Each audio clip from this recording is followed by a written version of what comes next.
Well, hello. Good evening, everybody. Good evening, everybody. Good evening. Good evening. Let me get some hellos here real quick. Let me go back to the top. Oh, my goodness. Well, let me see here. Jules, good evening. Terminator, of course. Luis, hello. How are you? Long time no talk. Luis says, good evening, all. Today, tag Indiana Mike and people my heroes are example. You should turn around. Their example of community was true. Well, I appreciate that a ton, but the truth is it was Indiana, Indiana, for those of you guys who don't know Indiana Mike, he is just a good guy, totally gives of himself. And, we were able to help Gypsy and them out a little bit today, which was pretty cool. Gizmo, good evening. Of course, Silver Lining, good evening. Hippocrates, what's up, bud? I'm just going to get down here a little bit. Rickster, good evening. I wonder whose side Hippocrates is going to be on today. Yeah, it would be on the instigating side. Right? Johnny, what's up? Johnny made a comment in here earlier. He said that his entire garden is officially dead thanks to the heat. Just out of curiosity, Johnny, before I open my big fat mouth and insert big fat foot, where are you located? Because if it's depending on the climate, oh, there he goes. He says right there, sorry, I missed it. 95 degrees in Texas feels like 100. It's been 95, 96 every day here for a little bit. So, B, you got any advice on how to keep plants alive when it's super, super hot outside? Water them? Well, she's such a smart ass.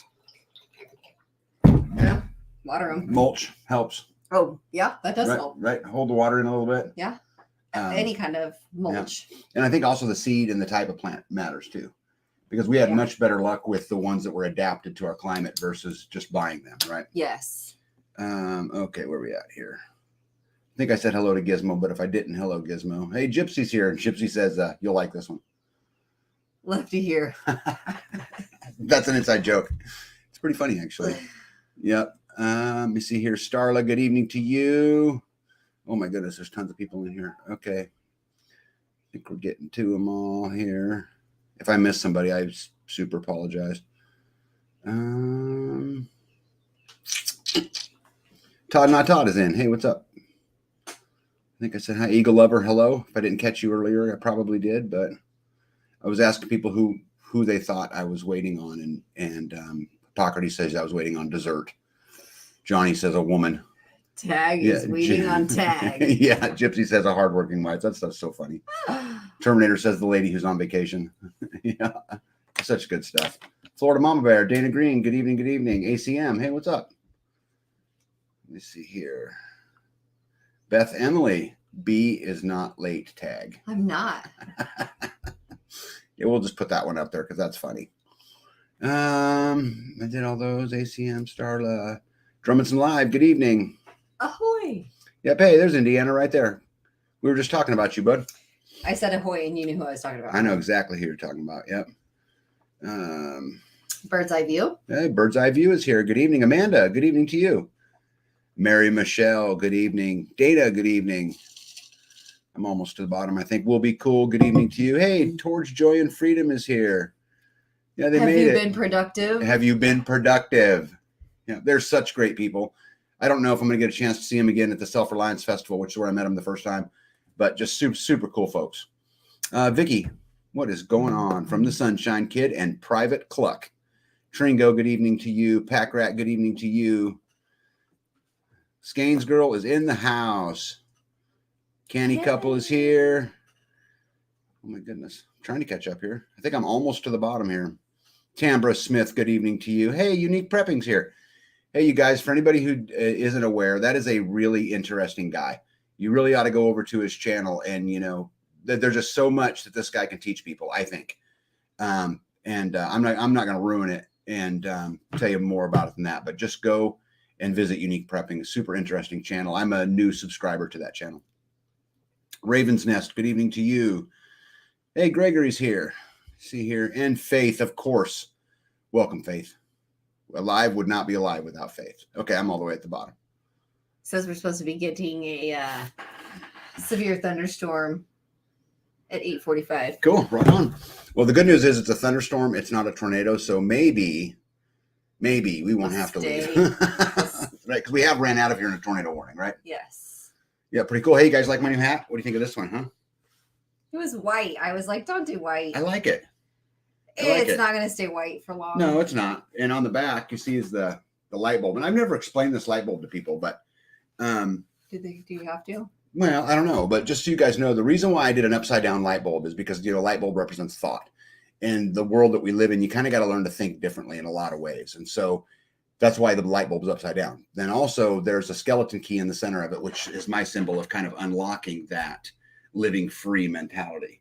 And so that's why I used why I chose the logo that I chose. But anyway, I guess since we're on the whole hat thing, let's talk about the other ones real quick. Yeah. Okay. Yeah. So I got these ones in too, army green, right? And on the back of them is the light bulb.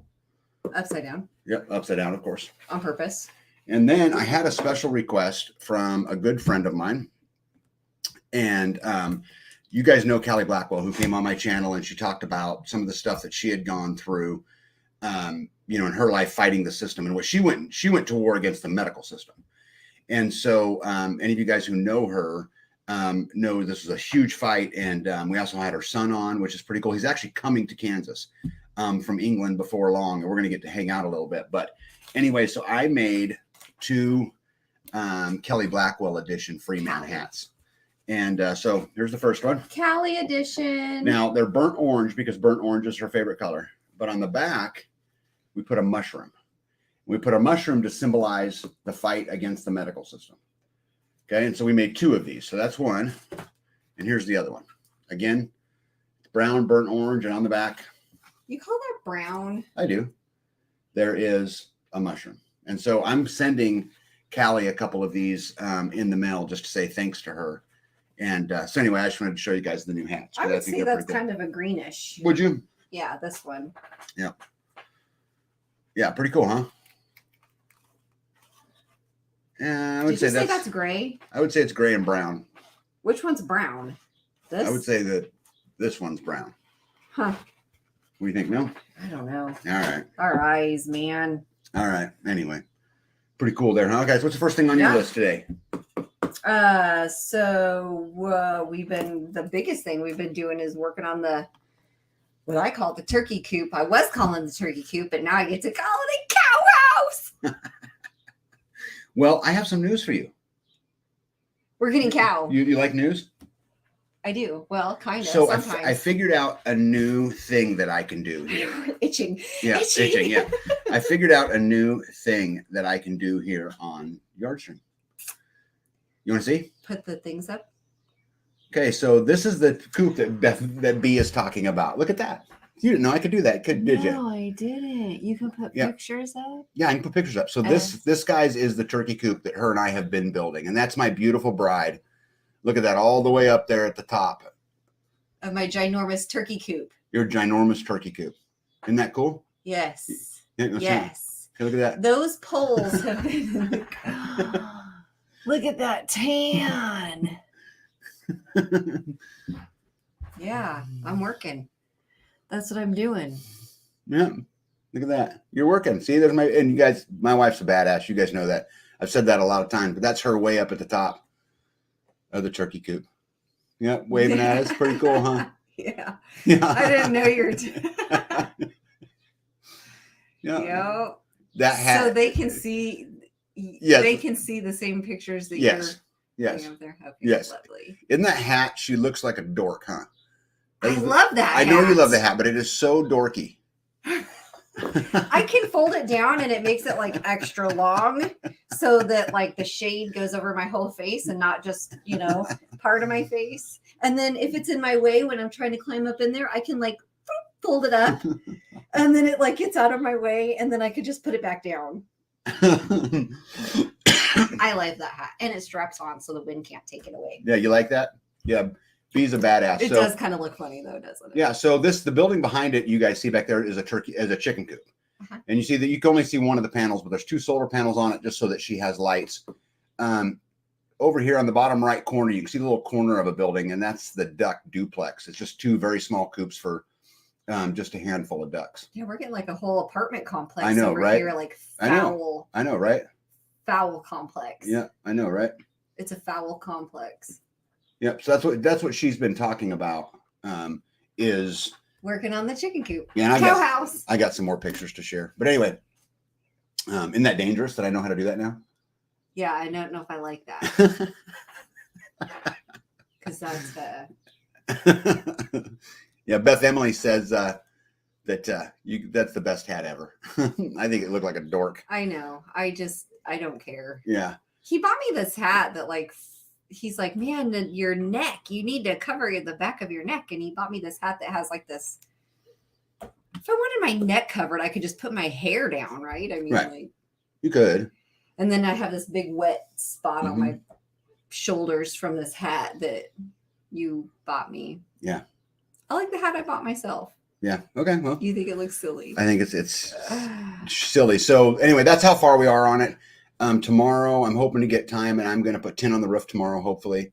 And me and you. Oh, okay. Yeah. And excuse me, B will be all the way at the top. Yeah. Because and I'm not cutting the tin. It's so hard to go up and over. It's not just cutting the tin; it's also handing it up there and measuring. It's getting it up there. It's measuring it. It's cutting it, and so I have to choose between: do you want to be on the bottom and do the cutting, the lifting, and screwing off the bottom, or do you want to be at the top and you're really not being mean, but you're just sitting there waiting for me to slide you another sheet. You put in, your screws, and then you wait for the next sheet. And so she'll be all the way at the top tomorrow as we, put those up there. Let me see here. She wants to know if you're going to hatch turkeys out. Now, these ones that are coming, that B just got or are coming, we ordered from Murray Hatchery, and so we're gonna make it a run. But we would like to get to where we could hatch some out. But we just don't have any experience with turkeys, so we're going to learn. These are our first turkeys, yeah. Yeah. Yeah, let me see. Gregory says you're going to sheet it with tin. Yeah, I'm going to probably cover all four sides with tin and the roof, but I need to see if I've got enough tin. I'm going to do the roof first, and then hopefully the back wall, and then I'm going to go from there and kind of see where I'm at, as far as that goes. But yeah. Tamber says turkeys are tricky. Yeah, I bet. Yeah. Well, this is why we're going to learn right here. I ordered of all the heritage, not all of them, of the 5 heritage breeds that they keep. B got 5 of each of them, right? Kind of. There was some that didn't have 5, so they'd like the 3 mismatch. of one kind and 2 of another to make it up. So yeah, so we'll have to get in there, and I can't tell you guys how excited I am in order. Oh, that's funny. I have to go this route. I'm sorry. Lefty, Juicy, Gypsy, I got to go down this road. So Louise says, can B teach Gypsy to wear gloves? Yeah. Yeah. Okay. So let me tell you guys the story. So today, me and B, actually not long after I took that picture of B today, we got a phone call from Indiana Mike, who said, hey, Gypsy cut himself with the tin. And real quick, before I go get all the way down this road, look, here's the deal. So mistakes happen. And injuries happen. This is part of the process. When I was putting my roof on my living room, I drove a 12-inch Phillips bit through underneath my pinky knuckle and then back out the backside. And it hurt, or I've had plenty of cuts. These things are just part of the process. So I'm not going to argue with Louise that gloves are nice. But what I am just going to tell you guys is that, we talk all the time about the different beasts, and there is no part of living free that's convenient, and there's no part of living free that's easy. And so it is just kind of part of the process. But anyway, so back to the story. So my buddy Lefty, or Juicy, or Gypsy, whatever you want to call him, which we now have 3 names for him. And as time wears on, we might end up with have a lot. Well, I might have a dozen. But anyway, so he cut himself, had to go get stitches. And so Indiana Mike, who had been out there helping all day long, which again, Indiana Mike is such a good guy, totally gives of himself. And that's what it takes to build a community, in my opinion, is to surround yourself with people like that, and you'll never be wrong. But anyway, so he called me and he said, hey, Lefty, Juicy, Gypsy cut himself. He's got to go get stitches. Can you come help me finish this up? We want to get the rest of this roof on. We're expecting weather. And so B and I got in our car and drove down to their homestead, and Indiana, Mike, and I and B finished the roof off for him so that at least we could bear the weather that was coming, and it was all zipped down tight and all of that kind of stuff. So that was the big event, really the big event for the day, right? Yes. You got anything you want to add to that? So one thing, if you're going to be grinding metal, put glasses on. If you're going to be, cutting metal, put gloves on. Yeah. You know, like that's the thing. Like you just never know. When I was rocking the fireplace, I would not go and do it by myself because if I fell off the roof, I was here by myself. And then what? So you cut yourself, and I don't know, you cut yourself good enough and you don't have your phone on you, you pass out, or it's hot, things happen, accidents happen, farm accidents happen. Yes. We just need to do what we can to, foresight, do what we can to starve that beast as well. Right. Yeah. Because then you don't have to, like your hand, had we have gone and taken you to the hospital, you would have had to pay that bill. Right. Nope. Just a little duct tape, fill the hole with some spackle and put some electrical tape on both sides and some duct tape around it. And the hole should be covered. Yeah. I don't remember what you said to me back then when I did that to my hand. You said something about redefining why you have to go to the hospital. You remember that conversation? Anyway, B was. I would have gone what you did to your hand. I would have gone. I would have gone to the hospital. I got all of them for that. I'm pretty sure that if you stick something through your body, I think you're supposed to get it checked out.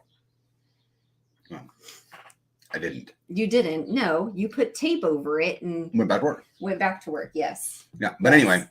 I think the moral of the story is shit happens. And, I think, though, we have to prepare for the time when, what if there was no medical system? Right. Right. And being extra cautious, especially in those times, you talked about not wanting to do it by yourself because you would not be on the roof. What if you fell? I think as time wears on and as our emergency systems and our grids and those kind of things get more and more stressed, it's probably even smarter that we do more and more of that. Let me see here. Faith says, "Oh, I've watched so many videos of dumbasses wearing shorts and flip-flops while they were welding. Oh, all bad. I've done it in tennis shoes a couple times and lived to regret it." See here, B needs a full harness to go with that hat. Would you wear a whole harness up there? If I would wear a whole harness. I've got one. I would. I got one. You can wear it. I ain't wearing it. See, Gregory said, we had a guy put a 16 penny through his foot with an air nailer, pried his foot loose with a crowbar. Oh, yeah, that'd feel good. I remember you shot a kid with the nail gun. He was clear across the other room. He was sassing. When he was a teenager, our oldest, when he was a teenager, and he was like, I'm 6'4", 15-year-old man. Yep.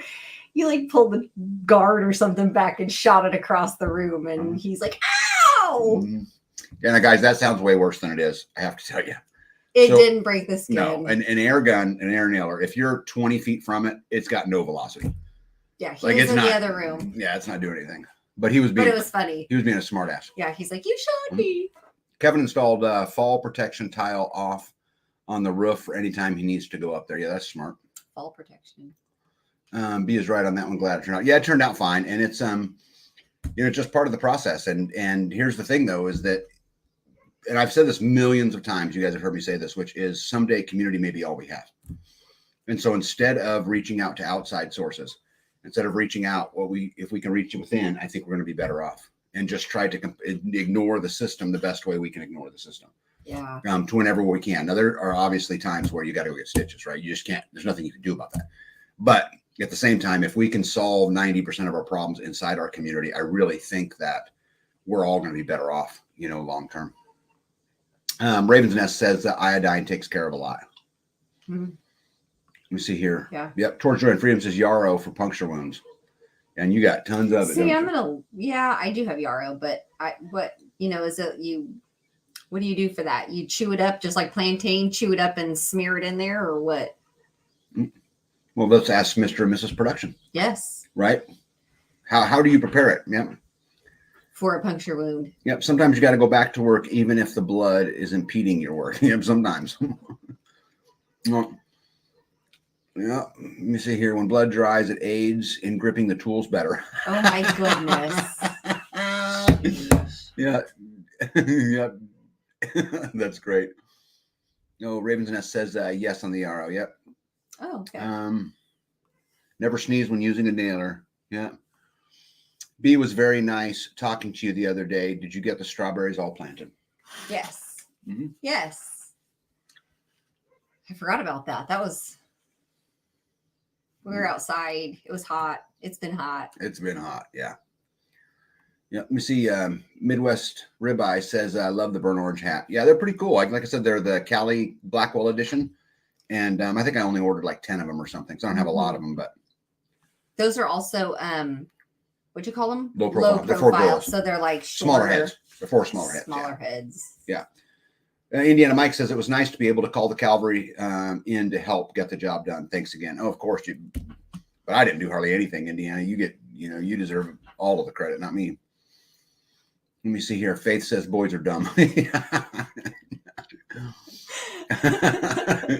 Backrat said in the blood marks, those tools is yours.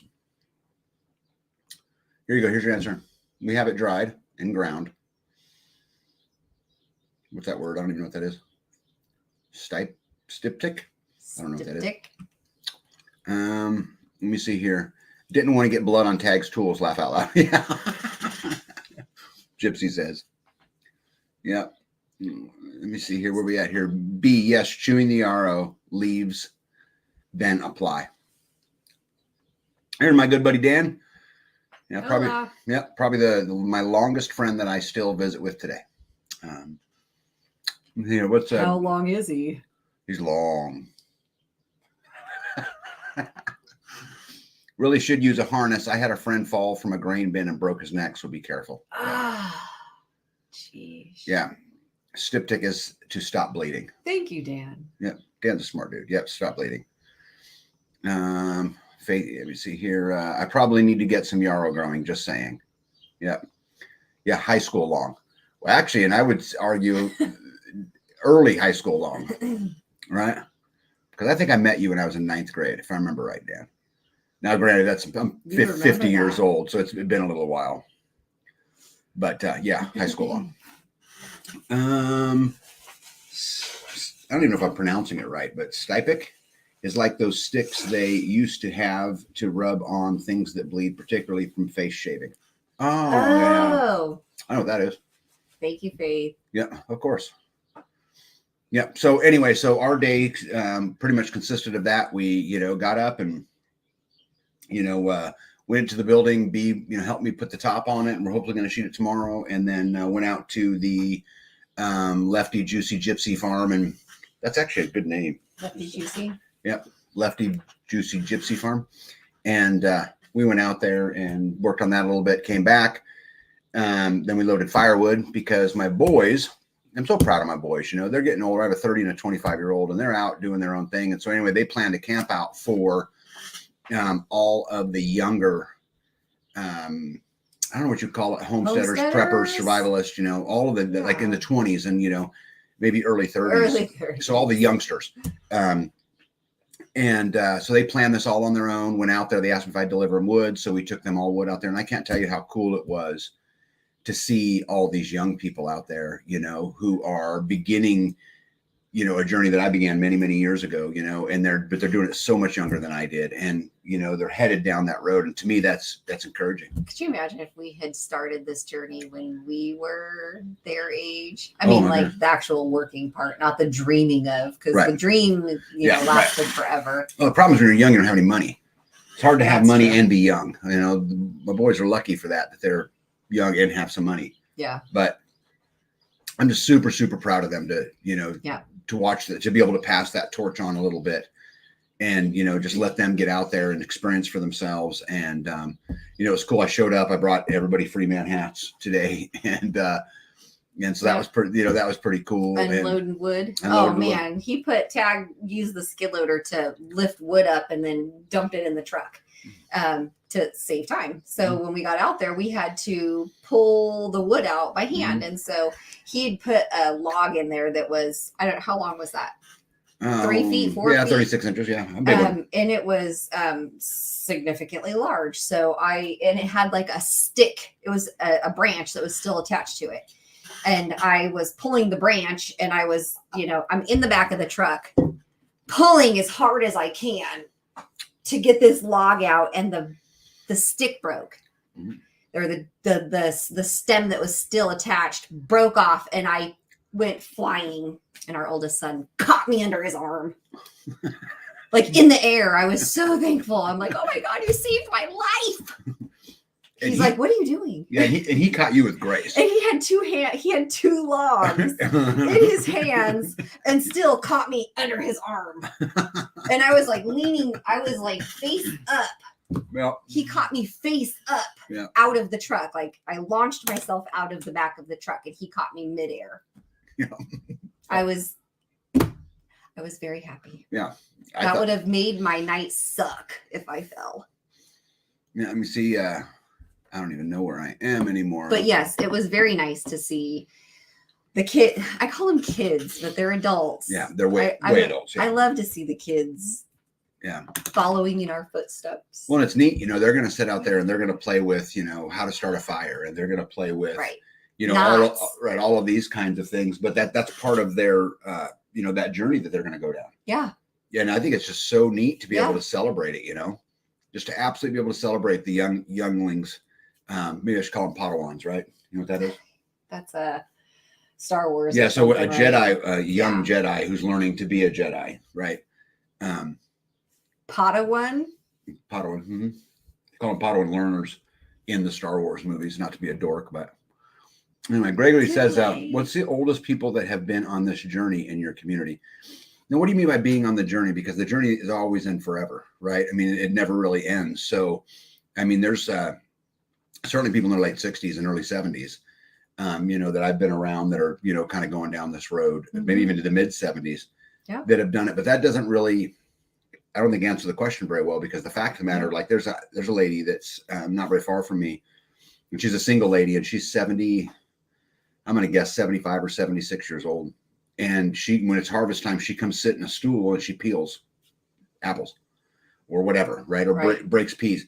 That's her contribution to the community, because she's had a hard life and her body's not great. And so she struggles, but she still, participates in the community effort. So I think the journey, I don't really think there's an end. I don't think there's because we've got people in their 70s who are building jousts and trying to get off grid and trying to, so I think that good friend of ours who's in his 70s, who's building a house and trying to get off grid in his mid 70s. Yeah. I forgot about that one. 70s, I guess. Yeah. Watch him come back and say, I am not 70. Yeah. Hey, Chuck Peoples, what's going on? You and I need to do a video one of these times. I know we've talked about it 100 times, but we really need to. Hey, Rickster says he's talking about his land. Hey, Rickster, because I've got this new technology, as you witnessed tonight, showing pictures and that kind of stuff. I don't know if you'd be willing to share some pictures of some of the stuff you've got going on, and then we'll get you on a video and we'll do it. So send me some pictures of, you just broke ground on a big project, your land, those kind of things. Send me some of that stuff, and we'll get a live going on it. If you want to. Yep. He said he wanted to. Let me see. The best part for the future, our best bet, for the future of this country is for our young adults and children to learn these things. I could not agree more. We need to celebrate it. I think that'd be super, super cool. But anyway, okay. So you did one of that. No, you got, we talked about a lot of that stuff. A lot of what? When you and I are driving down the road today. So what's next on your list? Yeah. Finding metal in the brush. Oh yeah, that was a big deal. So I've got a buddy of mine, and you guys have seen him in some of my videos. But anyway, this is a guy who ran once in his life, had the second largest excavating company in the state of Kansas. And so he made, he built highways and, big lakes and, did the cooling ponds for the nuclear power plants and just all kinds of stuff, right? So he lived his whole life on a bulldozer, basically. But he's getting to a point in his life where he now knows that he's not going to spend a lot of time doing those kinds of things. But he's been collecting parts, right? So steel tanks, this, that, for years and years and years and years, really probably 50 years. And so he took me out to where his shop was when he ran that big company, the yard basically. And we walked around a whole bunch, and oh my goodness, this guy had, I can't even tell you how many tens of thousands of linear feet of, square tube or round pipe or all I different. beams or he had some inch thick sheet metal. You know how heavy that is? No, Oh I my don't know. gosh, all kinds of stuff. So anyway, What do you use that for? An inch thick sheet metal. building something very stopping tough. bullets. I mean, an inch thick is. Yeah, I would stop most bullets. I got. Never mind. I was gonna say that, but no, I won't say that. But anyway, so he asked me if I'd be interested in it. So I'm gonna try to make a run at buying it all. And oh my goodness, I need to get out there with the skid steer and the pallet force because it's knee-high grass and what? That means you can make me something. That's all I do is make you shit. That's all I do. I spend my whole life not working on my projects, working on your projects. What next project? There are projects. No, they're your projects. There are birds. There are dogs. Mm-hmm. Yep. And they're your priorities compared to my priorities. That is not accurate. My priority would be getting the pod 4. Or even better yet, my priority would be to finish my table that I've been working on. You can do that too. Yep. You can mix up some epoxy, pour it in that hole, and then get on a building. Okay, except that hole's already full all the way. Not all the way. It doesn't look like No, it. that's because it's an older picture. But this is full all the way to the top. And now I've got to finish all this wood. Like sand it. Right. So I got to spend a little time actually doing it, just so you know. So, but anyway, let me see. Gizmo says that we're talking about age here. Gizmo says I'm going off grid as soon as my tiny home is built, and he's 65. Beautiful. Yeah, absolutely beautiful. Anyway, so this metal. So guys, there's enough out there I could build. I mean, so it's all sticks. It's all you just, said there were flat pieces. There's flats, but there's angle iron, there's round pipe, there's square pipe, there's all of it. But we talk about your processing area. I need a big crane to lift an animal to process, right? And that's great supply for that. I'll bet you he's got 2,000 or 3,000 linear feet of 4-inch round pipe, great corner posts, right? For any fence, just stuff like that. And so, getting all of that stuff, if I could get that stuff bought at a decent rate, that's good for his price, that's good for him and good for me. And I could get it. You're talking about construction projects for ever and ever and ever. Well, and a lot of things you just need, hey, can I get a piece of metal to fix this trailer over here? Right. Or hey, can I get something in just to have that stuff around is really good to. Raven says they like the table, by the way. Yeah. So we've collected all those artifacts. Turkey coop. Yep. For most of those artifacts came right off my farm. And we just collected them as we were, doing stuff. And I had enough to build it. So that table is going to end up in my dining room. And it just has all the artifacts from the Braxton family, that's the original family who homesteaded my land many, many moons ago. And we found all kinds of stuff in the ground. Axe heads and just all kinds of stuff. There was so this is kind of weird. Like in our kitchen table, there is a piece of porcelain that was about the size of a deck of cards, but we have since broken it in half or in thirds, I guess. But it said like it was a brand name, and then it said medical douche pan, and he put it in our dining room table, and I'm like, do you know what that is for? That you put it in our table? It's history. Do you know what that is for? That you put at our dining room table? You put it in our dining room table. Mm-hmm. It's going to be awesome. What do you guys think? Would you like to see that? And by the way, guess who's here? The greatest name on the internet, Half Bubble Off Plum. Good evening. You got that like just down. That's because you say it whenever you see him. Yeah. I am a me says going back to the beginning on 1.25 speed, hoping to catch up. Yep, I haven't figured out how to do that yet, but that'd be a cool trick too. Let me see here. Hippocrates says, knowing my luck, I'd accidentally epoxy the car and the house keys into the table. Well, you'd always know where they were. Whoops. I love antique tools and collect them, so that table is really cool. Yeah, I can't wait to get it done. If I could ever get to my projects. Because I am your project, and everything that comes with me is your project. Yeah. You guys feel for me? Who feels sorry for me in here? Dag, there's nothing that excites a wife like her husband with a hammer in his hand. That's your lot in life now. Build her things. Yeah. Yeah, because he said, I have materials. And I'm like, oh, Now you're speaking my language. What do you got? Now, see, Skane's girl says it's a conversation starter. The douche pan in the table. Oh no. Skane's girl. Yep.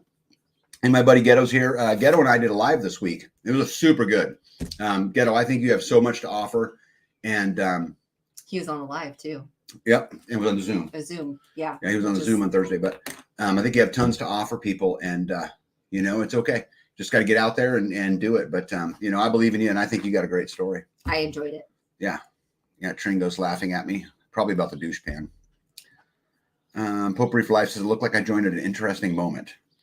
Yes, there's nothing wrong. Guys, all it was a piece of ceramic that is broken into a couple pieces. Porcelain. It was porcelain or whatever. And it was covered in dirt. We dug it out of where the gardens are now. When we started the gardens up there, that's where the original homestead was. So as I was moving stuff around, knocking all the brush down, all that stuff, we were digging up, all kinds of stuff. And so that's the stuff that ended up into the kitchen table. Yep. The dining room table. 112 index. Oh my goodness. Yeah, it is a great name. Gizmo says, great conversation starter at dinner.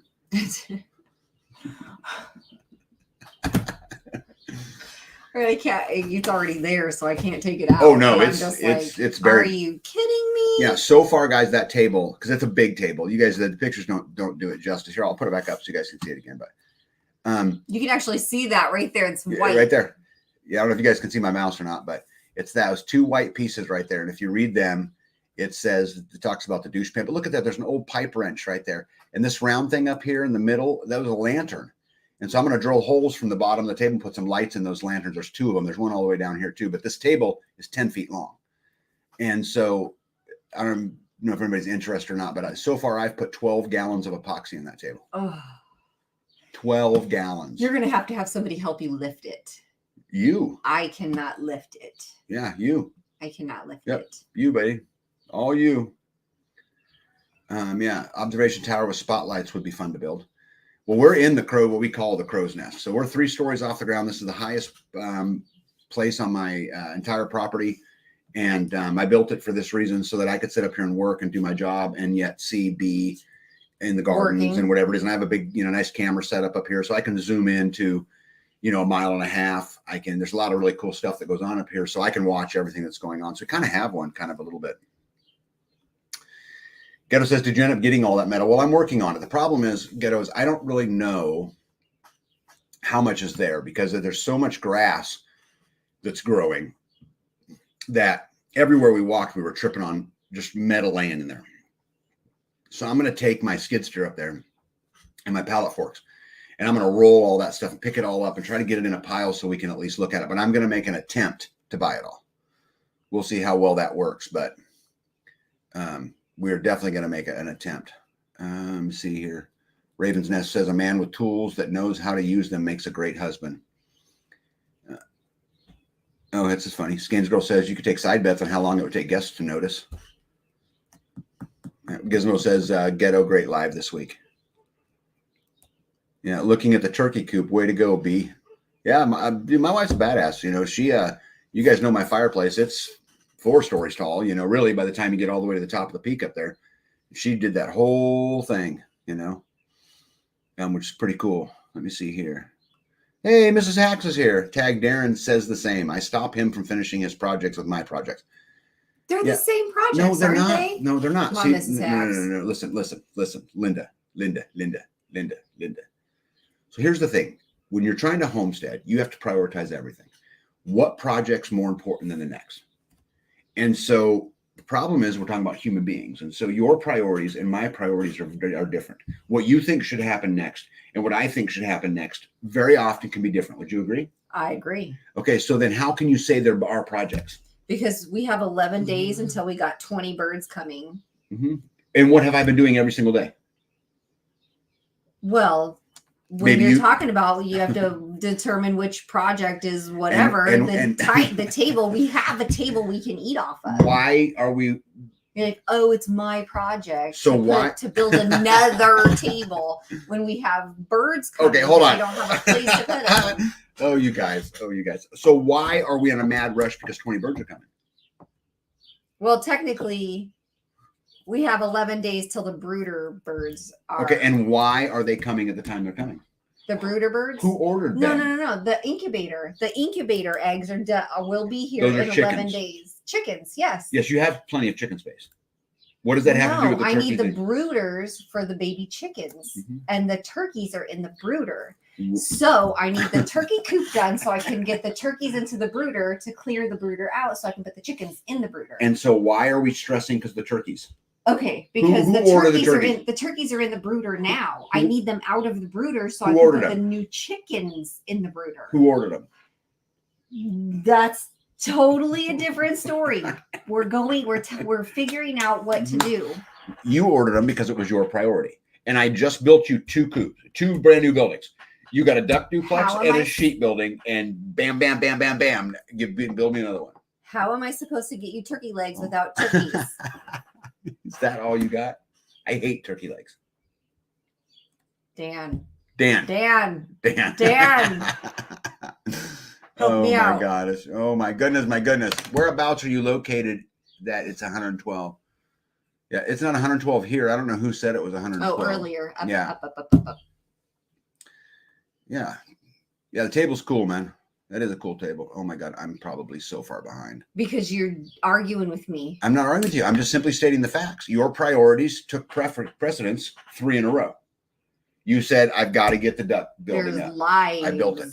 You said, I need the sheep thing up. I built it. Now we got a whole other building. Not a table that's sitting there. It's life where we have to manage them, just like the cats. Oh, so Tag ran over a cat this week. Now I get to doctor up a stray cat. See, those are lives. When it comes to a life, you have to take care of it. You can't just I have a table to stay at. Oh my goodness. Here's a life in my hands that needs me. Take a breath. Let me go and fix the table. You did not have to order them. You created the problem. No. So we had the birds here. You're talking about the turkeys that I just ordered? Yes. We already had turkeys in the house. Those are not those other 20 turkeys we're not even talking about those. We're talking about the ones that were in the brooder. Oh my goodness, you guys. You and I talked about having turkeys. So I thought it was a joint project. I didn't know it was a Bethany project. Guys, this is and I love it. I have no problem with it. We're going to get them all built. But I think this is 10-foot long dessert table. It's a great example of the ripple effect, right? That every decision, just something so simple as ordering, hey, I want to get this. Well, okay, what infrastructure has to be put in order to deal with this, right? Yes. And everything that we do, we buy anything, it's let's talk about the metal, right? So let's say I go buy all this metal. I'll pick on me. What do I do with it when I get it here? Where does it go? Well, I'm sure you're going to just stack it in the yard. Okay. So it's got to get stacked. It needs a rack. How do I sort it? How do I deal with it? How do I get it out of the weeds? So it's not just as simple as, okay, go spend a few $1,000s and buy up all this metal. I also have to think about how do I get it home? First of all, there's a lot of big pieces. When I get it home, how do I get it all unloaded? Good news, I got a skid steer for most of it. But some of them, babe, I don't know, my skid steer will lift. There's some big ones. There's some 24-inch I-beams. Anyway, everything has a ripple effect. And so I think I would encourage all you guys who are homesteading and going through that to always remember that, would try to think that through. So the decision I'm making today, what implications does that have for the next week, month? And then also, so once you do that, then you take your attention off whatever else you're already doing. Mm-hmm. And so what impact does my winter have, right? As I'm getting ready to head into winter, what impact does this decision have on me being prepared to enter the winter? Right? The ripple effect. I agree. Right? Yeah. You should take all that into consideration. Yeah. Before I order turkeys. Before you go complaining about dark meat. Oh, only Tag would find an old privy toilet and puts it in a dining room table. I thought it was cool. See, Midwest Ribeye says that I'm talented. You see that? Mm-hmm. Dawn on the Homestead's just sitting here eating my popcorn. Yeah, it would be good. It would be good. I love my wife. I do, but she does not get sometimes that this decision made has a huge impact on everything. Which is crazy because I didn't buy the pea chicks. We had turkeys. Turkeys plus turkeys equals turkeys. How did we get the first turkeys that were just babies? Okay, so I had the brooder ready for them. That has nothing. I was ready for them. Now I need to get them out to put the chickens in. Mm-hmm. But see, we have chickens. Faith says, I came back and even without sound, I knew B was teaching Tag something important. Listen to her. You agree? If you could just see it from my point of view, I think that you would agree. Okay, but wait a second, babe. I do see it from your point of view. Do you? I'm on your third building in a row. I don't think that's seeing it from my point of view. I think that you're just doing it to appease me. Do you care what the difference is? If you could see it from my point of view, I think that you would agree with me. Mm-hmm. I think that you would go, you are absolutely right. Let's do that. And I'd be like, yes. Yeah. Yeah. Do you remember? Let's do that. Do you remember when I was in the financial world, I would always talk about the hardest lesson in life in my speeches. Do you remember what that was? Not everybody's you. Ding, ding, ding, ding, ding. What do I get? Yeah. You get a turkey coop and a badass turkey coop. Yes. Yeah. Uh-huh. The turkey coop is turkey coop. It has a slash. Yes. It's an animal building, whatever she decides to do that. But since we're already building it, I'll tell you guys, I'm going to do some really cool stuff in it. So I'm going to run the gutters inside out. I'm going to put them on the outside, but I'm going to run the downspout inside. I'm going to give her a big water tank in there that's gravity fed that then she can wash off. Because one thing B has I asked a lot from me is, like with the chicken, she's always constantly washing out the chicken waterers and the chicken feeders. I mean, there's always this washing process that's going on. So I'm actually going to build her a washing station with gravity fed water so that she'll have it just right there at her hands and she can, just deal with it and maybe make her life a little bit easier. And by the way, Dan says turkey legs are gross. Because you guys we would cooked know. them. Yeah, Those were they really turkey legs? You said they had green stuff on them. Yeah, they were packed in this green, yellow slime, and they were frozen. And then we would take them out of the box and we put them in this big crate. It's like this metal cage, and hook them on a machine, and that machine would take them through the fire and cook them. And then we would take them once they were out of there. We would dump them in a cooler, and we would deliver them to the back door of the place that sold them. They were in a cooler. Oh, they were hot. They were hot in a cooler. We would deliver them to the back door. They would take them in, and then we go back and do it again. Wash, rinse, repeat. Yep. Johnny thinks we've been married a long time. Tamara says, I totally understand, B. My incubator is shut down until it gets cool again. Yeah. Can I have my water? Sure. How's that? Thanks, buddy. Okay, let's see if we can get through this down here. This is real-time, lively discussion, just like the old West Coast Chopper show. Oh, no. So which one's which, Pack Rat, of the old West Coast Chopper show? Tamara says, I want some more ducks. I don't want any more ducks. None. Yeah. They just Tag and B need to look into being minimalist when it comes to buildings. Laugh out loud. I agree. Everybody should be in the same house. You can do more with less, is what Raven's Nest is saying. You're the one that said the sheep have to have their own house. Everybody else was like, they don't have to live in the house. And you were like, my sheep must live in houses. Oh, here we go. Here's some love. Someone feels for me. See how that works? Yep. Tag is trying to point out a scheduling failure. Yes, it's that simple. He did fail in the scheduling. Thank you, Johnny. Yeah, and I think that's exactly what he was saying too. See here. A woman signs up for a life if slavery, cooking, cleaning, washing, ironing, mending, raising kids, and husband for starters. Do you agree with that? Did you sign up for that? I'm here. Okay, what do we got here? It was 110 heat index most of the day here in Southern Illinois. Got 2 minutes of rain. The parking lot across the street didn't even get totally wet. Yeah, we've got some lightning and stuff going on around us, but nothing here. Yeah, it says we're at 7. Yeah. It's 7:45 and it's 7:49. Yeah, so Mike wants to know what came first, the coop or the turkey? The turkey. Ding, ding, ding, ding, ding, ding, ding, ding, ding, ding, ding, ding, ding. If nobody else got what you were saying, Mike, I got it. I'm telling you, you are 100% right on. Exactly. Are you supposed to go the other way around? Yeah, you usually build the infrastructure and then bring in the animals, not dump them on me and say, okay, now you have 14 days to build me in 11 days to build me an 18 by 32 foot building so that I can house these animals. Come on now. The footprint was already up. I didn't dictate that. There's a wasp, a yellow jacket. All the windows are open. Tag, do you want to be right or do you want to be happy? There you go, pack rat. Pack rat. Because you can't be both. You can't be both. Hey, you can't be both. Can't you be right and happy? Yes, I am right and I am happy. There you go. The question is, can you be wrong and happy? Not me. Oh my goodness. Okay, here we get back to it. So here at our place, the livestock and the feed for them comes first over any other projects we may have. Everything else fall into place. It's not always easy. Do you agree with Gregory? Well, I mean, you have lives that you have to tend to. If you didn't order them, I wouldn't have lives to tend to. If you wouldn't eat, I wouldn't have to feed you. That's a t-shirt, right? Oh my goodness, B. It's totally cooled off outside. Amazing. Now I feel bad that I'm here instead of outside working. It gives me hope that the forecast for rain's coming. Yeah, for us too. I'm trying to get through some of these. This is the best comedy show on earth. Oh my goodness, dude. I'm telling you, yeah. Let me try to get down here a little bit.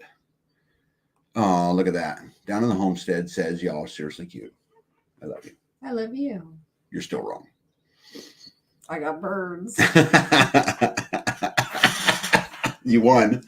That's what you should have said. I won. Because I'm out there working on it, right? Yep. I mean, I feel you, B. I started with my breasty chickens back in February, and I'm still waiting for a tractor building for them. Back in when? February? Yeah. Mm. Yeah, well, Mrs. Hacks, maybe what you need to do is change your tactics. Because what I got told was I have 11 days to build a building. And I've been working on it every single day, all day long. No. Yeah. Thank you, Louise. You see here. What's up, my peeps? Hey, Rosie, how are you? See if I can get down here a little bit. Oh, my goodness. I'm so far behind, guys. I'm just going to skip up a little bit. Some of them are highs. Yeah, there's just so many of them. So we'll start right there. See, because that's getting pretty close. I remember telling my wife I was going to get a few chicken, and she asked how much would it cost. I said about $2,000, but I think all the money we will save on eggs. You know what, though? At least Drummondson Lives was direct and honest from the beginning, right? That's actually a pretty good answer. I like that. Yeah. Let me see here. Yeah, Gypsy says, B, you're on it tonight. Yeah, no doubt, huh? Speaking of rain, where is Rain Country? I don't know. I haven't seen them. Good. That's interesting. There you go. Rickster's right. Read right here. You can read them right here. You got anything to say to Rickster about dessert? No. All right. Let me see here. I can get you a Twizzler or something. Ridiculous. Okay. Hey, B, how are those squash dinners every night for the next few months coming along? No squash tonight. Well, except, hold on, Faith. That's not fair because she got exactly what she wanted. I dropped everything on my priority list to handle everything on her priority list. I didn't know you wanted squash So dinners. why would I be tortured with squash dinners, Faith? Oh. Right? Because I did the dude thing, right? I did the dude thing. Right. I mean, I went and said, okay, wife, let's go build it. I got all the material together, right? I got out there, and you've been out there with me the whole time, right? Busting your ass too. All I'm saying is we did it, right? I finally got all the materials to put on my roof. Oh, cool. Terminator. Oh, she didn't want you to bitch about it. Oh, okay, got it. So I get punished because I complained about it. Man, that's harsh. Yeah. Tag, I got to go. Big storm brewing. Take care of husband's incision. Please relay my message and thanks for prayers. Oh, of course, Starla. Hey, and everybody, don't forget to keep sending the prayers Starla's way. Everything's looking good. People are healing good and all that, but they certainly could use them, you know. Down on the homestead says, my husband says, go make me a sandwich as he goes and makes his own sandwich. Yeah, Johnny's out. Johnny, have a good night. Prepare Tag. After the turkey coop is the Wallapedi. Oh, my goodness. You're right. No, Tringo is not right. I'm okay with no Wallapini until winter. Yeah, Tamber says the vine boar's got her squash. Oh. Inch thick sheet metal is what they put over big holes in the road when they're doing construction and underground work. Yeah. Oh. Yeah. Big stuff. That Okay. is. So, you guys, I'm at the bottom, so I got a new topic. Ready? And then I'm going to do it. Okay. Okay.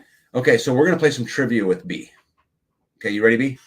Okay. Okay, what is this? Oh, come on. That's not funny. I'm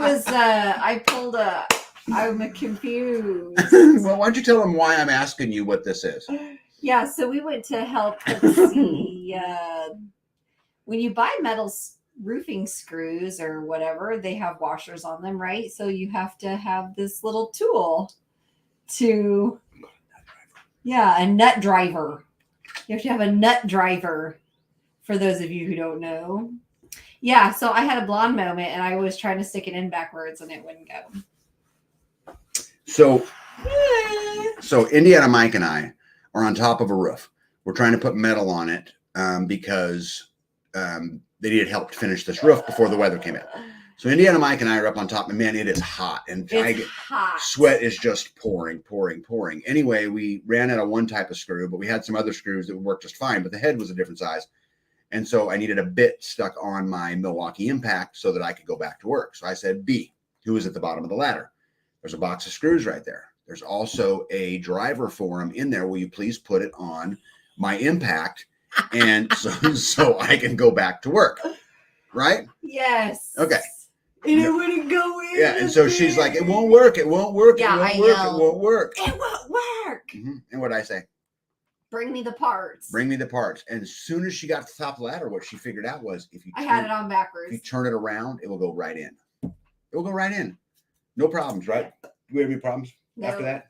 Worked great, right? After I turned it around and stuck it into the drill, I was like, oh yeah, that looks so familiar. Yeah. Yeah, that was that's a bright moment. Not too much. Yeah. That was his. Yeah. And Indiana was so cordial about it. Like, he didn't jump on and make fun at all, which I totally would have. You know, so MMR, if you're out there, if the opposite happens, I'm telling you, I'm going to make fun of you. It was awful. I was like, yeah, I knew you were going to bring something up. Yes. Because, because that was a dumb moment. I thought it was lovely. All right, what else you got? That was a dumb moment. Yeah, one more time, babe, real quick, before we go on. This end right here, the small end goes on the Impact. This big end goes on the head of the. I don't know what I was thinking. Okay, so see that little dip right there? That's what locks it in. Yep. Okay, so the small end. Okay, and you know what I was looking at this other end? I went, that looks like a magnet. That's stupid. It won't even stick on there. The magnet's to hold the screw, so you know. I know now.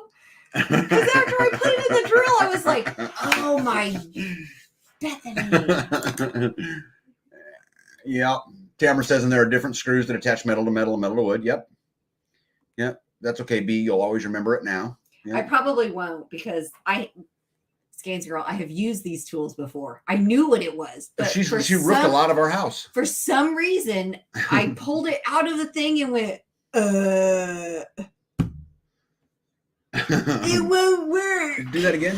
That's what he said. It won't work. Yeah. Oh, and he goes, what? And I'm like, it won't work. And he goes, bring me the parts. I'm like, bleh. Oh my gosh, I just realized what I did.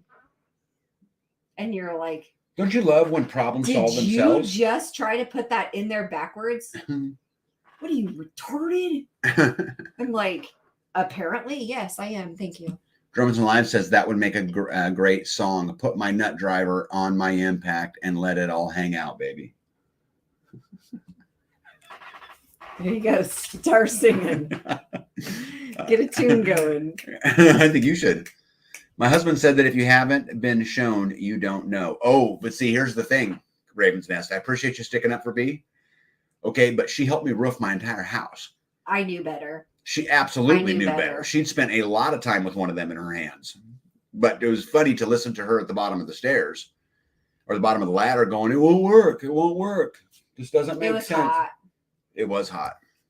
My brain was malfunctioning. Oh, this is a great point. You need to remember this. So Gregory says, just remember that some of the screws are designed for the other side of the roof. Oh, okay. Thanks, Gregory. I love you. You're so awesome. Yeah, it's like asking a pilot in training to go get a bucket of prop wash. Yep. I knew better. I had a moment. Yeah, Patrick said, B, I've had that one. I know. I don't know how this goes. Oh yeah, just a sec. I've got it. Yeah, yeah. Louise says it was the heat. B. No, she had a blonde moment. I had a something moment. Yeah.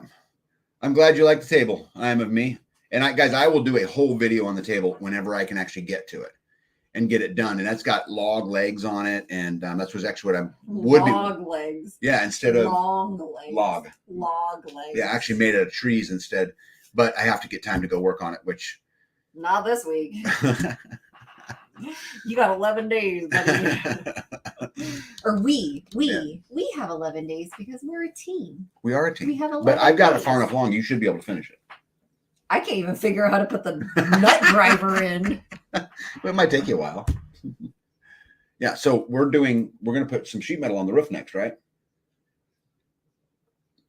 Isn't that what comes next? Why is it sheet? Why is it not just metal? Roofing metal. How about that? We're going to put some roofing metal on there, right? Yes. Okay. So remember, when you do that here, let me show you one more time, just so we're up to the same. Okay. This side goes in. Yes. The impact. And the other side has a magnet. It does to hold your screw. To hold the screw, not to hold it onto the thing, not to hold it onto the drill. Yeah. Yeah. Tamara says women are handicapped from the beginning. Well, normally she's the smarter one in the relationship, but that clearly was not the issue today. Not that. Ghetto says we need to get you a left-handed hammer. I wonder if you would hammer better with the left hand. I shoot better with you left shoot hand. better with left hand. You want me to get you a left-handed hammer and we'll see how well it works? Yeah. And a nut driver too. And a nut driver? Left-handed. Left-handed nut driver. Ghetto, I think you're onto something here. Yeah. Tamara says we are taught how to cook, not to use a drill welding machine, but we can do it. Oh, but here's the thing, bud, is that B built this whole house with me. There's not a process that we've done. She can wire outlets. She can wire to the breaker boxes. She can hang drywall. She can put rafters up. She don't like the saw as much. That's not something you've done a lot of. You yell at me like, pull the trigger before you hit the wood. Yeah. Yeah. And I'm like, woo, that just jumped right out of my hand. Yeah. Oh my, I'm too young for this conversation. Yeah. Oh, how about a metric crescent wrench? Do you have one of those? I'm not a fan of croissants. Yeah, Gypsy says table looks like a fall project. Maybe. Yes. Maybe if I'm lucky. Winter. Oh no, because it has to be over 40. Yep. Hey, my buddy Porterhouse is here from Porterhouse and Till. Guys, if you guys haven't been to his channel, that's a great channel too. Super, super smart guy. I could spend a whole bunch of time with him. So welcome, Porterhouse. Let me see here. Tag, I hope those table legs are detachable or you're going to need a crane to move it. Yeah, I'm actually going to make it all come apart. And we'll move the top in, we'll move the legs in. I'll make it just snap, like clip together, pop. Because I won't use any screws and no nails. I'll pin everything. But we'll absolutely get there. Rickster says I just added B to the BWPP list blonde witness protection program. Yeah. Y'all killing me, tagging me, laughing at y'all in a good way. Oh yeah, it's fun. You know what, guys? I torture my wife, but I love her, and she's so amazing. You tell me how many wives are going to get up way up in the air like that on a building that isn't solid yet, and put screws in and roof and put the rocks that go all the way up the fireplace. I'm nothing but proud of my wife. She's an amazing lady. But today was not her brightest moment. Not that second was definitely not. Dan says he shoots better left-handed too. Of course, he's blind in his right eye. That's probably why. Oh, me too. Yep. Okay, I'm going to go shut the window, I think. Well, maybe not because it is raining right now, but it's not. Yeah, but if it's not coming in, leave it open. It's not hitting this window. Hey, Arthur, what's going on? Welcome. Oh, is it hitting this window? I got to see if it's coming in on the printer. It's starting to rain just a little bit. So we'll see. I don't think it shouldn't come in that way. Well, look at how the rain is coming down. It's coming. Yeah, maybe a little bit. Okay. It's not, though. I just don't want it. We'll just close it. I have a gallon bucket of 10 30-second galvanized self-tapping sheet metal screws, an inch long, not coarse thread, 1030. Does anybody have any idea why you would need those? So it's not coarse thread. So it'd just be a sheet metal screw, right? I mean, I'm not an expert on these things, but I think that the fine thread, that's metal, sheet metal to sheet metal, I believe. Skanes Girl says you can join my should have been born blonde crew. Yeah, so we can put that right up there in the Cougar's Den, right? So we need to put right because the Cougar's Den is in the same club, right? Let me see here. I see she's wearing bullet hole shirt. Yeah, Show them her shirt. My bullet holes. Yeah, show them. Get closer. They're bees, and they're holding hands, Ghetto, and it says "Hold the line." Yep. Yeah, we do make an amazing team. I love my wife to death. We have a lot of fun, and you guys, when you sit on the lives and joke and poke at each other, we do that all day long. Out working. So it's just good. It's what it kind of helps the suck go by, and it makes it, where it's not so. Yeah. No, it's just not so bad. And so that's why we do it. It's just fun.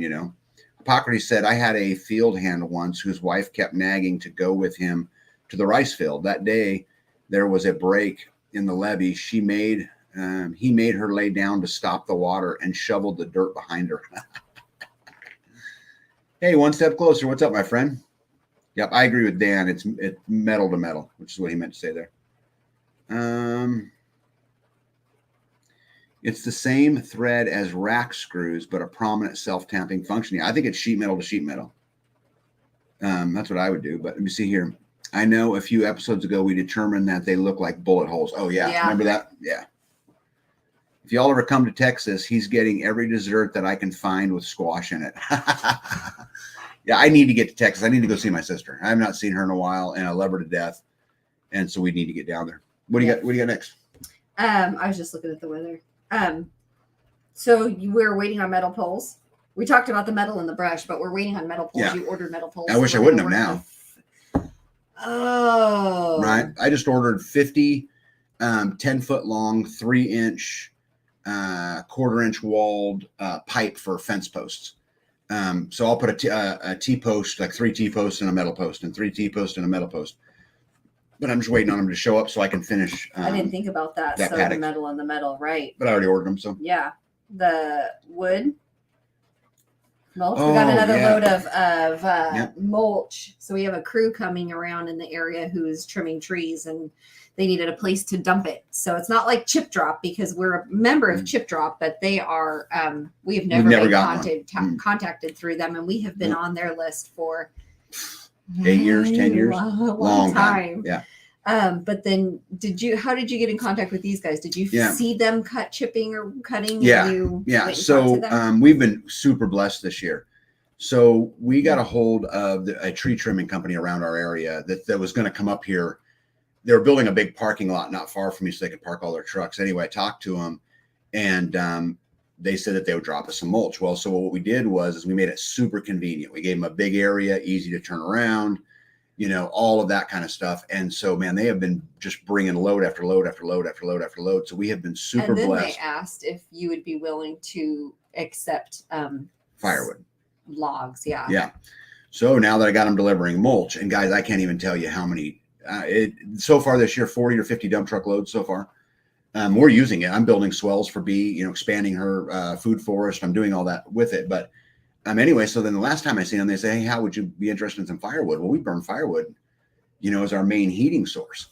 And so they've dumped some loads of firewood up there now too that I don't have to split. I don't have to cut. Well, we do have some of them have to be split. Well, some of them are round that do, but I don't have, nothing too big, right? I mean, if they're regular, if they're just manageable, if we can fit them in the stove, we will. But if they're too big, then we'll have to split them.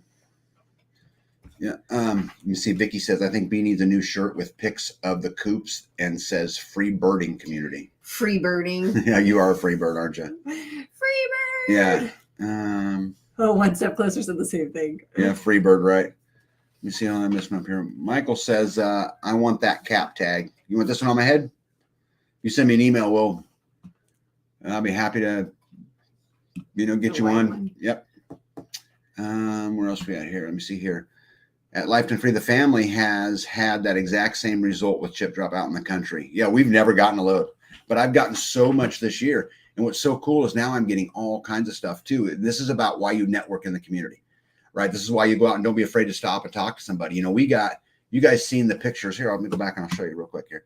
You guys seen pictures of the coop, right? That we were building, right? That's sitting right there. So that coop, you guys see those poles? I got every one of them for free. The telephone When they poles. replaced the telephone poles last year in our area, I gave them an easy, convenient place to drop them. And so without those, I would have bought all of those poles, right? But they dropped them. And it just doesn't benefit us. It benefits our whole community. There's been other homesteads who have come and gotten poles and used them. Yeah, this wasn't all of them. We No. have more. Yeah. So they dropped a lot off. Yeah. So, I mean, can you imagine unlimited mulch, unlimited firewood, unlimited, telephone Building. poles? I mean, these kind of things are huge resources to a homestead. And, now some of the stuff I bought, right? I mean, I bought those boards and that, but those poles, I didn't pay a single thing for. And I found out that so while we're working with these poles, one thing that's different is that you're not concreting them in the ground. These ones I'm not. No. This is the first time you've ever Mhm. not concreted a pole in the ground. Yes. You know why I didn't do it? Because we have to move them. No, it's not that. It's because we don't have to move them, but We've had to move them. we had to move that one a little bit over, but that's not the issue. I would have done that prior to concreting them. So that's not the issue. The issue is some of them are so big around that when I drill my auger down into the ground, if I wanted to concrete it, I'd have to sit out there and dig it all up and all that. So I just put them 4 feet in the ground and packed the dirt back around them, got them level. What? So you didn't concrete them because you would have to make the hole bigger? Yeah, because I have to go by hand. They are some They're of them are huge. Yeah. some of them are Yeah. very large. Yeah. Let me see here. Gregory wants to know how much wood do we use in the winter? Well, last year, I think we used about 8 cords last year. But every year is different. Last year we had a week. In fact, one of the days had a -41 wind chill. So it was cold. And, there were lots of days that we were shoving basically hourly, every 2 hours. It's like having a baby in the house. Every 2 hours, you're filling it, stoking the fire. because it's so cold outside. Yes. When it's below zero and the wind is blowing, we really have to keep the fires going. Yeah. But when it's like 50s, it's not hard. Yeah. You could throw a log in there all day. Yeah. One log for the day. Yeah. I mean, Well, keep in mind too, my house is a big house. I got a 4,000 square foot house and 4 fireplaces. Well, they're not all fireplaces. That's not fair. So I've got 2 fireplaces, a wood burning stove, and a wood cook stove, but 4 fire burning apparatuses right in my house. And we don't burn them all the time. In fact, rarely are there more than 2. Most of the time there's just one. The kitchen stove's going, but yes, the kitchen stove heats the entire pot. One. Yeah, which is where we spend most of our time in. But I do start the living room fireplace from time to time. Yeah. See here, do you have a post pounder for your pipe fence? I do. I bought one at an auction a while back for $600 that'll pound them. But these, where is that? It's at Mike's. It's at the mechanics. He's rebuilding everything because they had leaks and all kinds of stuff in it. But that would come in handy. yeah. By the way, Country for Sure, welcome. But these ones I won't pound in the ground. I'll concrete these ones in because they'll be my corner posts, and I want them not to budge. Right. So anyway, so we're waiting on pipes so I'm going to build a whole nother paddock, hopefully here in the next couple of weeks, and be able to house a little bit more. Faith says some Osage orange firewood makes the hottest burns for when those -40s come back. Yeah, we've got a whole separate pile of Osage orange, but we don't really heat with it much. We cook with it more than anything. Yeah. Why don't you tell them how you do that? Because I think that matters. How I cook with how you control the temperature based on what kind of wood you're putting in there. Well, it basically depends on what kind of wood we have available, because the crates that when we take when I fill the back porch, whatever's in that crate is what I get. So sometimes there's, it's all cottonwood and sometimes it's all something else. Walnut, so oak. It just depends on, the lighter the wood, the faster it's going to burn the, if you're trying to get the fire going to cook on, you want it hot and fast. So the lighter wood or the real small pieces of hedge work too. But man, that hedge, it will shoot sparks pretty far. Oh, that feels good. It's raining, guys. It's raining. It's so wonderful. Yeah. Yeah. And so like the storm was off from the west and was coming this way. Look, it's all in the south now.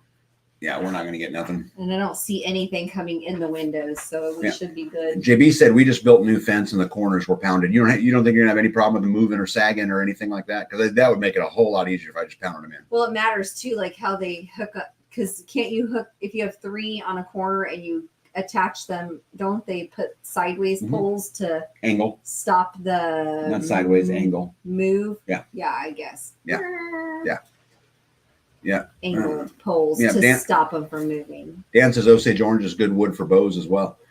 Yeah. Well, you ever want any of it, bud? I have 1,000 hedge trees on my property, or Osage orange trees on my property. Where are we at here? Let me see here. Faith says, yep, if I get my own large property, the property line will be a hedgerow of Osage orange. It's so useful. Yeah, I like Osage orange mixed in with locust, mixed in with probably some cedar, so you get the evergreen. And then I would plant some of those prickly vines, which we have tons of them, poison ivy, poison oak, and just put the whole perimeter of it, like, get stop anybody from coming in. Yeah. Nostradamus, good evening, says, hello, what is rain? Yeah, no, we're getting some, and it has just dropped the temperature significantly up here. Yeah. What is hedgewood? So Tambra, hedgewood is a tree called Osage orange. They call it hedge for short, but Osage orange, and it is a real deal. And people, a long time ago, people would take them as little saplings and they would bend them over and tie them to another one and tie them to another one. And as it grew up, they would keep hogs in them because it's so hard of wood. Let me see here. Do you have call that? What, just a hedge fence? A hedgerow. Hedgerow. That's what they would call the fencing. Yeah.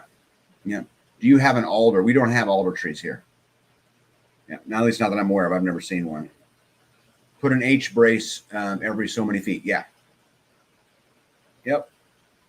I wonder if locust would grow here. I love locust trees. A lot of people don't like them because they're full of thorns, like serious, like spikes. But I think I think they're beautiful. JB says 11-inch pipe with an H brace made with 4 cross pipes. They have been building fence like this for a long time. 8-foot fence posts, T-posts were pounded too. Good luck. Yeah, I might try it. One step closer says we have honey locust around here. Very serious thorns. Yeah, we get black locust and honey locust up here. Tamber says, do we have hedgewood in Texas? I would imagine. Well, Faith says it's like bright. Yes. Dan says yes. Yellow. Cut it open. It's yellow. Really. Yellow. I would consider it yellow. But all right, what else you got on your list? Yeah. Is it next week? What's that? For no live? Is that next week? Today is or is it the week? Is it the week after? Yeah, look it up. We got a week coming up here, guys. We're not going to have a live. This is the 30th, so I got a speaking event. Yeah, so next Friday. Next Friday, no live, everybody. I will not have a live next Friday because I'll be at a speaking engagement, and B's going to have a bunch of company over here. So yes, that will be that, right?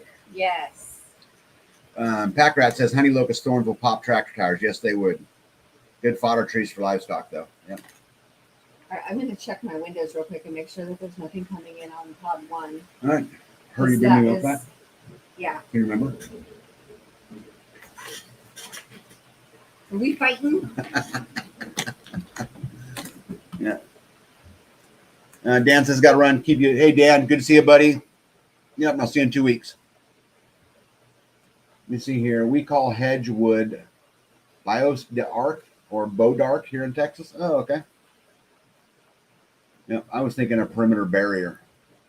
Yeah, well, but a barrier for what, Skanes girl? If you're talking about from keeping animals out, a barrier, that's one kind of barrier. But if you're going to that length, I would go ahead and put a barrier up for the 2-legged kind that would come from the other direction.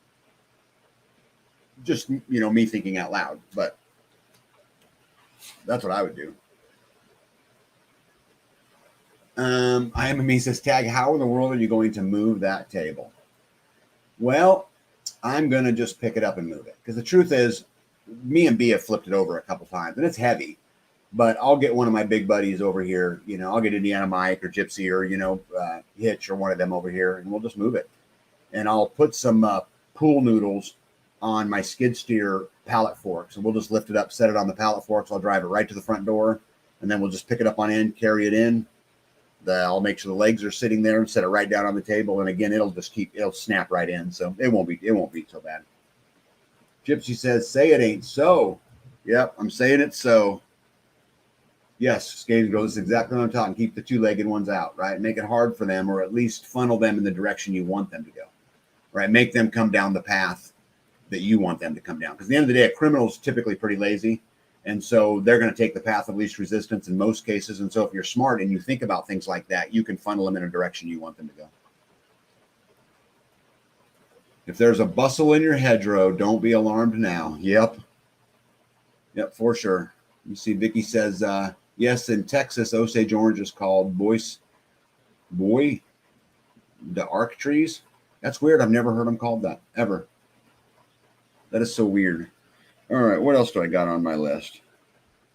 Oh, you guys, I'm skipping around a little bit, but since B's gone, I heard something really interesting. Well, I was watching something interesting. So the GOP, so the Republicans, vote to censor Adam Schiff. I don't know if you guys seen this or not, but they did. And the Democrats in the House were chanting shame. Did you guys see that? So crazy, right? That it totally looked like a circus in the House of Representatives. I don't know if you guys, did you guys watch that? I was just clipping through, funneling through things to get ready for the live and seeing what news articles were out there and that kind of stuff. And they were all chanting that, and it seriously sounded like a circus, man. We have lost our freaking mind. Faith says, yep, Osage, locust, blackberries, raspberry, rose, anything that you can weave that is thorny, awesomeness. Yeah, and again, poison oak, poison ivy, Virginia creeper, any of those things that you can do, poison hemlock, anything of those stuff you can do that keeps your animals away from it, right? Although most animals like that stuff just fine, but make the two-legged creatures have to work for it. I think that's super, super smart. Well, Tag, you just answered my question. yeah, it is heavy though, bud. We'll get it. Let me see here. That is what the Indians made their bows out of. Tamara, that's exactly what the Indians made their bows out of. Yep. Yeah, Nostradamus says, I saw it. The Dems do not know what shame is. I couldn't believe it just because it was just so outlandish. Like there was no professionalism in it at all. And, Hippocrates makes the comment, but yeah, this would be traditional what you'd see in England. The British House of Commons with everybody yelling, but it was really like, man. Faith says, yeah, but if I plant poison ivy, I can't eat the raspberries. Well, this would be true. So plant the raspberries on the inside of the fence or plant them somewhere else. Guys, here's the art. One of the arts to security is layers, right? And so you really want to, like for me, I don't want my fence to be the first barrier. I want the first barrier to be locust trees and hedge trees and cedar trees and brush. I want it to be impenetrable or really, really hard to get through. And then I want them to have to deal with a fence, which will slow them down again. And then another gate and then another gate. And I want to make it really, really hard,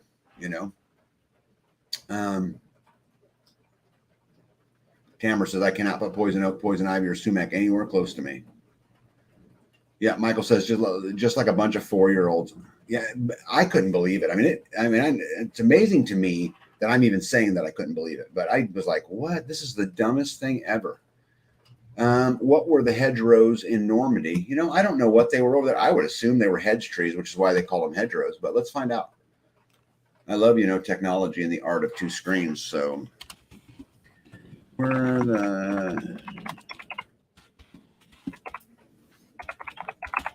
let's see what the old Google machine says.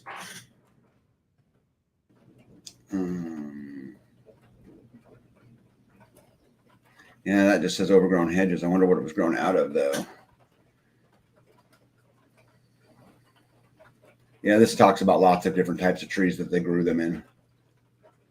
But let me see here. Look for fencing. Look up European tradition of hedge laying. Yep. Amen to that, Scanes girl. Let me see here. Look for roses called nearly wild roses. They don't need TLC and are extremely thorny, but also pretty. Yep, love that. Yep, Richter said that's why I started calling them libtards back in 95. It was just completely unprofessional. Isn't it amazing to me? I'm probably going to make somebody mad when I say this, but isn't it amazing to me that the best our country has to offer is Joe Biden and Donald Trump? We need to vote all these jokers out of there. The House, the Senate, all of them. What do they know about you guys? Everybody's so out of touch. Oh, my goodness. Let me see here. Turkeys are so much fun. They definitely have personalities. They do have personalities. Bethany had one. I know we said we don't have any experience with turkeys. We housed some of Grumpy Acres turkeys for a little while. And there was one named Roger, and Bethany would go out and talk to him. Hey, Roger, what's up? And he'd gobble, gobble, gobble, gobble, gobble, gobble. What do you think, Roger? What's going on? Gobble, gobble, gobble, gobble, gobble. Just, all that crazy stuff. And so I guess we have a tiny bit of that. But let me see here. Skanes Girl says, I have some very large wild rose vines in a couple of different places. Need to move them. Hey, Kentucky Sustainable Living's here. Here's another good channel, you guys. For the guys who haven't been over there, go check them out. They're building community in Kentucky. And they're doing it too, right? So definitely support them. In the house, I expected someone to say, I want to talk to your manager. Yeah. What a joke. You see here, none of them know anything. That's why folks keep voting them in. They have each put out so much propaganda and brainwash people into thinking that they're different. Yeah, but Faith, when are people going to stand up and start thinking for themselves? I mean, my goodness, I don't know how anybody could watch that and say, oh, yeah, that's my guy. I don't know how they could do that. I mean, there's not. Now, granted, you know what? I'll tell you guys, Trump was not a bad president for this country. Take away the bullshit. Take away the things he said, the division, all that. He did some good things for our country. I can't think of a single good thing Biden's done. However, that cannot be the best America has to offer. Yeah, Faye says they won't. That's why we do what we do. Man, it's so discouraging to me. Roses are very easy to propagate from cuttings. Yeah, there's a lot of that stuff. There's some prickly pear vine and some of that stuff that you can just clip and stick into that's just full of thorns. But I really think that we should be creating those boundaries for ourselves. I get people tell me all the time, Tag, how do you keep the state or the county from coming down your road? Because in my state, if you have a locked gate, they have to do everything from the road. They have no right to come down your driveway, or they have no right to go in your house. They have no right to do those things. So tall fences, big trees, good luck, right? Yeah, Florida Mama Bear says the public schools have dumbed down the sheep, but boy, they have. They absolutely have. Well, I mean, and we talk about them doing this, and they start at such a young age. At some point, people have to take responsibility for it. But those kids are innocent, right? Let me see. Raven's Nest says Harris rated a -17 in the polls, lowest rating ever. Man. And yet, most popular president in history, received more votes than any other president, and a lot of people said it was because of Harris. How does this make absolutely any sense, you guys? Yeah, Gregory says the thing that came from another planet. Well, you know what? You say that, I would assume half jokingly, but with all the stuff in the news lately, maybe there needs to be oh, look at that. B brought me chocolate milk. Does this count as a dessert? Is chocolate milk a dessert? It's got chocolate in it. Is it a dessert? No. Okay. Let me see here. There needs to be a none of the above choice on national ballots, and everyone needs to come out and vote one way, the option or option C. I wish I had enough reach on my channel that I could get enough people to seriously vote like Mickey Mouse. Like, just pick somebody, He-Man, and everybody write in He-Man. And obviously, He-Man will never be elected. But if you had 10 million people vote for He-Man, it would make such a big statement. I mean, that would wake some people. I think it would wake some people up. Let me see here. Folks used to plant hedges around their houses so when children fell off the roof, they wouldn't get hurt as bad. Yeah, now criminals hide in them, and they tell you don't do that, right? Be encouraged that more are waking up every day. The thing is, the more we wake up, the more we just leave the system and let the sheep eat the bullshit. I agree with that 100%, but it's just so discouraging to me. I was a soldier, and to watch that stuff like what was going on in the house, to think that's it, that's really what this grand experiment has turned into. I mean, we've allowed it to happen, right? Man, it just absolutely drives me crazy. So Florida Mama Bear says, yes, chocolate milk is dessert. Lefty says, yes, chocolate milk is dessert. But Nostradamus, my buddy, says no. Yeah. So let me see here. What's Faith says? I generally vote third party in everything except actually important local elections. Chocolate milk is a tag dessert. I disagree, Rickster. Arkansas just passed a law that write-in candidates are illegal. Oh, my goodness. Oh, wow. Oh, my goodness. I don't know how many of you guys have watched the Jones Plantation video. You need to go watch it because it explains the two-party system perfectly, in my opinion. Have you seen the recipe for, let me see, chocolate pecan cobbler? I have not. I would eat it, though.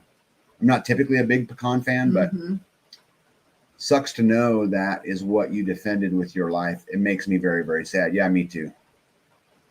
Carrie Davis says, I predict they will call martial law to not have an election.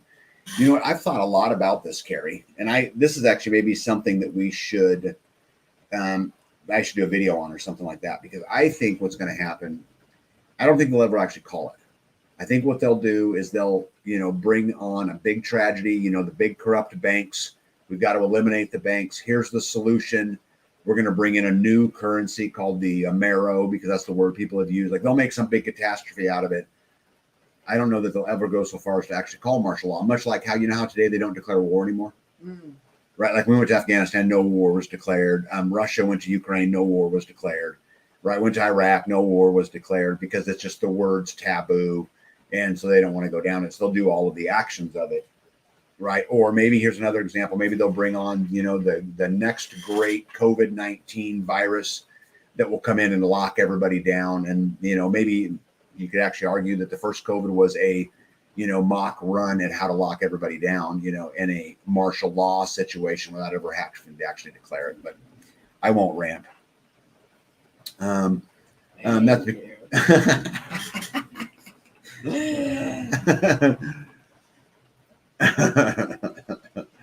oh my goodness. I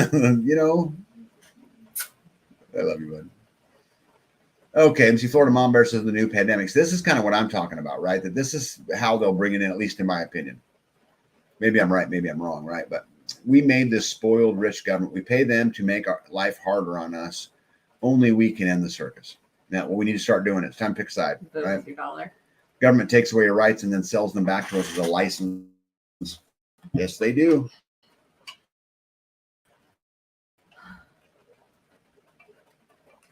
To which you have to pay for. Why won't that one show up? Oh, there it goes. Stupidity is the current pandemic. I actually think this is an interesting point. I thought about this a lot. I think that, kind of the degradation of the society is because of the zombie apocalypse that's been alive and well for a while. Have you noticed the zombies? Yeah. Where are they? Everywhere. What are they doing? Looking at their phones. Yeah.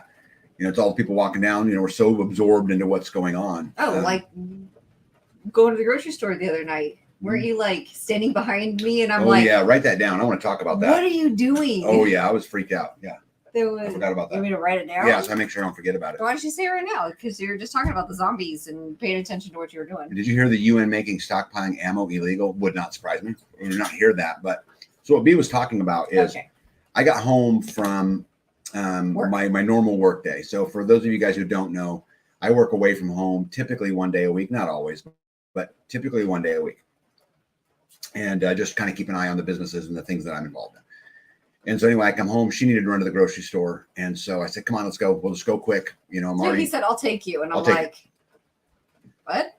I missed you. You're going to take me to the grocery store? I missed you. And had I known the bullshit that was going to go on to the turkeys, I'd have made you go by yourself. I'm just kidding. What turkeys?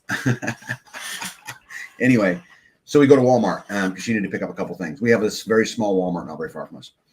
And so we go in, and as soon as we pull up, there's a grown man riding a little purple girl's bike with a boom box on his shoulder and hollering. And so I thought, well, that's kind of weird. And didn't dawn on me. But then anyway, so we get into the store. She just needed a couple items. So we go and buy them, whatever. I get into the market, go to the checkout. Go to the checkout line. She's checking out. And I'm putting stuff up on the line, and I'm like, why are you so far behind me, weirdo? Well, what I noticed is this guy was kind of peeping in and out of the aisles looking at the checkout, looking at the people up at the checkout. And you guys know what I thought about right at that very moment is, how did I just put myself and my family in this situation? I'm in a Walmart and I'm unarmed. My Glock's in my car. I just didn't put it on. I was in a hurry. We were just going to get a couple items. And I sat there and said, holy shit, I'm going to be in a situation where I can't even defend my family. So the moral of the story is, don't do that. I got to get better at that. That's not acceptable. Yeah. And I just couldn't believe it. And typically that would that was just so weird. Like, why would you stand like, okay, so the registers are over here, and back behind where the clothes are, like peeking around things to see what's down the aisles. Yeah. At the registers, looking at the registers from afar. It was so weird. Yeah, I was like, what are you doing? And he's like, I'm not comfortable. I'm like, I don't stink. It spooked me, and I told B as soon as I got back in the vehicle, I'm like, what did I do, man? I have got to get better at that. I cannot be doing that. There is no help coming. Our safety's in our own hands. Yeah. And I'm telling you guys, you should be carrying everywhere you go. I say that being a hypocrite because I clearly didn't. Yeah. Well, it only takes one time, Yep. And that gift of foresight, right? If you're going to go into public, or if you're going to be out at your whatever doing something by yourself, use precautions, use safety measures. Yep. Keep your head on a swivel. Pay attention to your surroundings. Yep.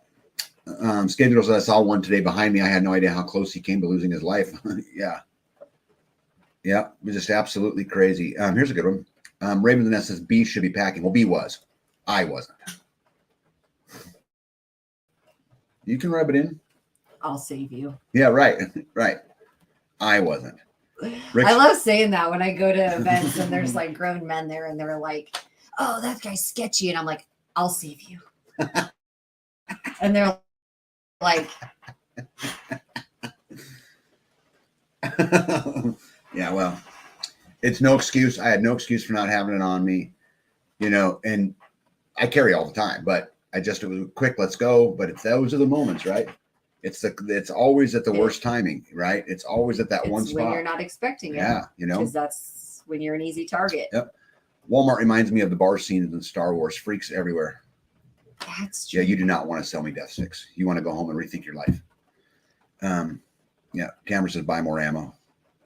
Gizmo says I've been reading fiction books October fall. They all stress you get out of bed and you put it on, not in your purse but on your body. I could not agree more. I was gonna say to Tamra, if you buy more, you have to carry it with you. No, she's talking about probably buy it and store more. Keep buying ammo. That it's just keep on it. Yeah. I don't show the videos. I never do videos in that. But for those of you guys who don't know, I'm a reloader. And so I get to spend, well, not lately. I do get from time to time. You got a chicken coop to do. It's not a chicken coop. A turkey. You can't even remember which animal you ordered. I'm trying to get more chickens. You can't even remember which animal you ordered. So, good news. I'm just teasing. Good news. We got more birds coming. You know what this is? Is that a chicken? Yeah, that's a chicken, babe. See that right there? I don't know what that is. Right there? I can't eat that. Oh, okay. Anyway. All right. Oh, that's funny. Packrat says that's why your pajamas need pockets. Yeah, let me see here. I was at the big garden yesterday morning and was so lost in my thoughts. I didn't hear 4 vehicles drive up and many more doors opening and closing just on the other side of the building. Oh, wow. Yeah. Yeah. What are they all doing there? Florida Mama Bear says reloading is a summer activity. Yep. Right after the turkey coop. Cow house. Yeah. All right. What do you got? Go ahead. I'm sorry. Oh, so look what I was, what came in the mail.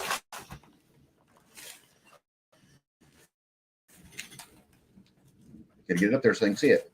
There you go. Corn. This is not just any corn. Look at that. How pretty that is. Yeah, it's gorgeous. What kind is it? You know? It says 125 days till harvest. Bloody butcher. Butcher? Bloody butcher corn? Butcher. Butcher. Bloody butcher. Oh.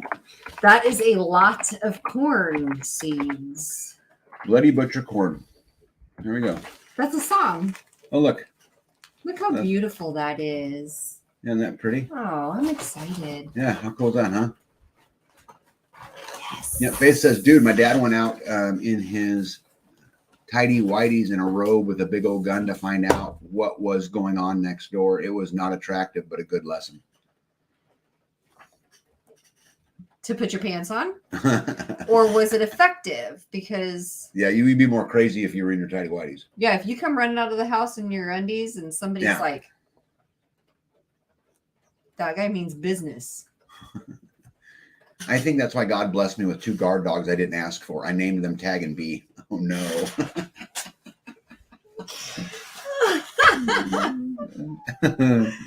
Oh, that's funny. Yeah. Let me see here. Yep. We want pictures, Skeins girl. Yeah, send us some pictures. I More like that. pictures. Yep. When working in the community garden, I like to listen to podcasts, but never, ever headphones or earphones. Only a speaker, so I can hear what else is going on. Yeah, because I've noticed that when I have my headphones on, I don't hear anything else. And if somebody pulls up on you, if you're not paying attention to your surroundings, that could be an issue. Yeah. Well, I think this is an important topic, guys, and we just have to become disciplined. And guys, I'm guilty. I didn't do it. Right? We were just going to go quick. Right? Oh yeah, we were just grabbing a couple items. But back. shame on me. Yeah. And it only takes one time. That's the lesson, guys. Yeah. I think full stream ahead with all activities. I have a bad feeling how things are going. Yeah, I do too. There's a speaking on this topic, Star. I don't know if you know this or not, but there's a big meeting getting ready to go on in. I think I made notes. The town. In the Lithuanian summit. That's right. So anyway, NATO is going to get together. They're going to figure out how to deal with Russia. And I believe what they're going to do is they're going to figure out a path, quick path for either Ukraine to join NATO or to offer some level of security guarantees to NATO. And this is super dangerous, guys. This is super, super dangerous because that is like the super red line of Russia, right? Back in World War II, I don't know how much you guys know about the history, but back in World War II, Russia said, and America agreed that we would not move NATO past this line. And then in the 70s, we moved past it. And then we agreed, okay, we're sorry, Russia. We won't do it again. And then in the 80s, we did it again. In the 90s, we did it again. And now there's nothing left except the Ukraine, right? And so we're about to violate it again. Or I think we're about to violate it again, which I think this will cause ripple effects, all over the globe. Procrates says Bloody Butcher is a dent corn, he thinks, for milling, not for sweet corn. Yeah, it's not a sweet corn, but it's still edible, he said. Yep. To always carry the neighbors could have weird company. Yeah. You see, Pack Rat says, Faith K, I know a guy that could front an intruder clad only in a 45 and a vicious grin. Oh no, this is funny. Hippocrates wants to know from Scainsborough which one's louder. Okay, probably. Thunder, people. That was just thunder. Let me see here. U.S. government speaks with a forked tongue. You bet they do. Yep, Ribeye says, I think she's blessed with some good dogs. All right, what else you got? What's next? Oh, yeah. Says people. Take it out of there.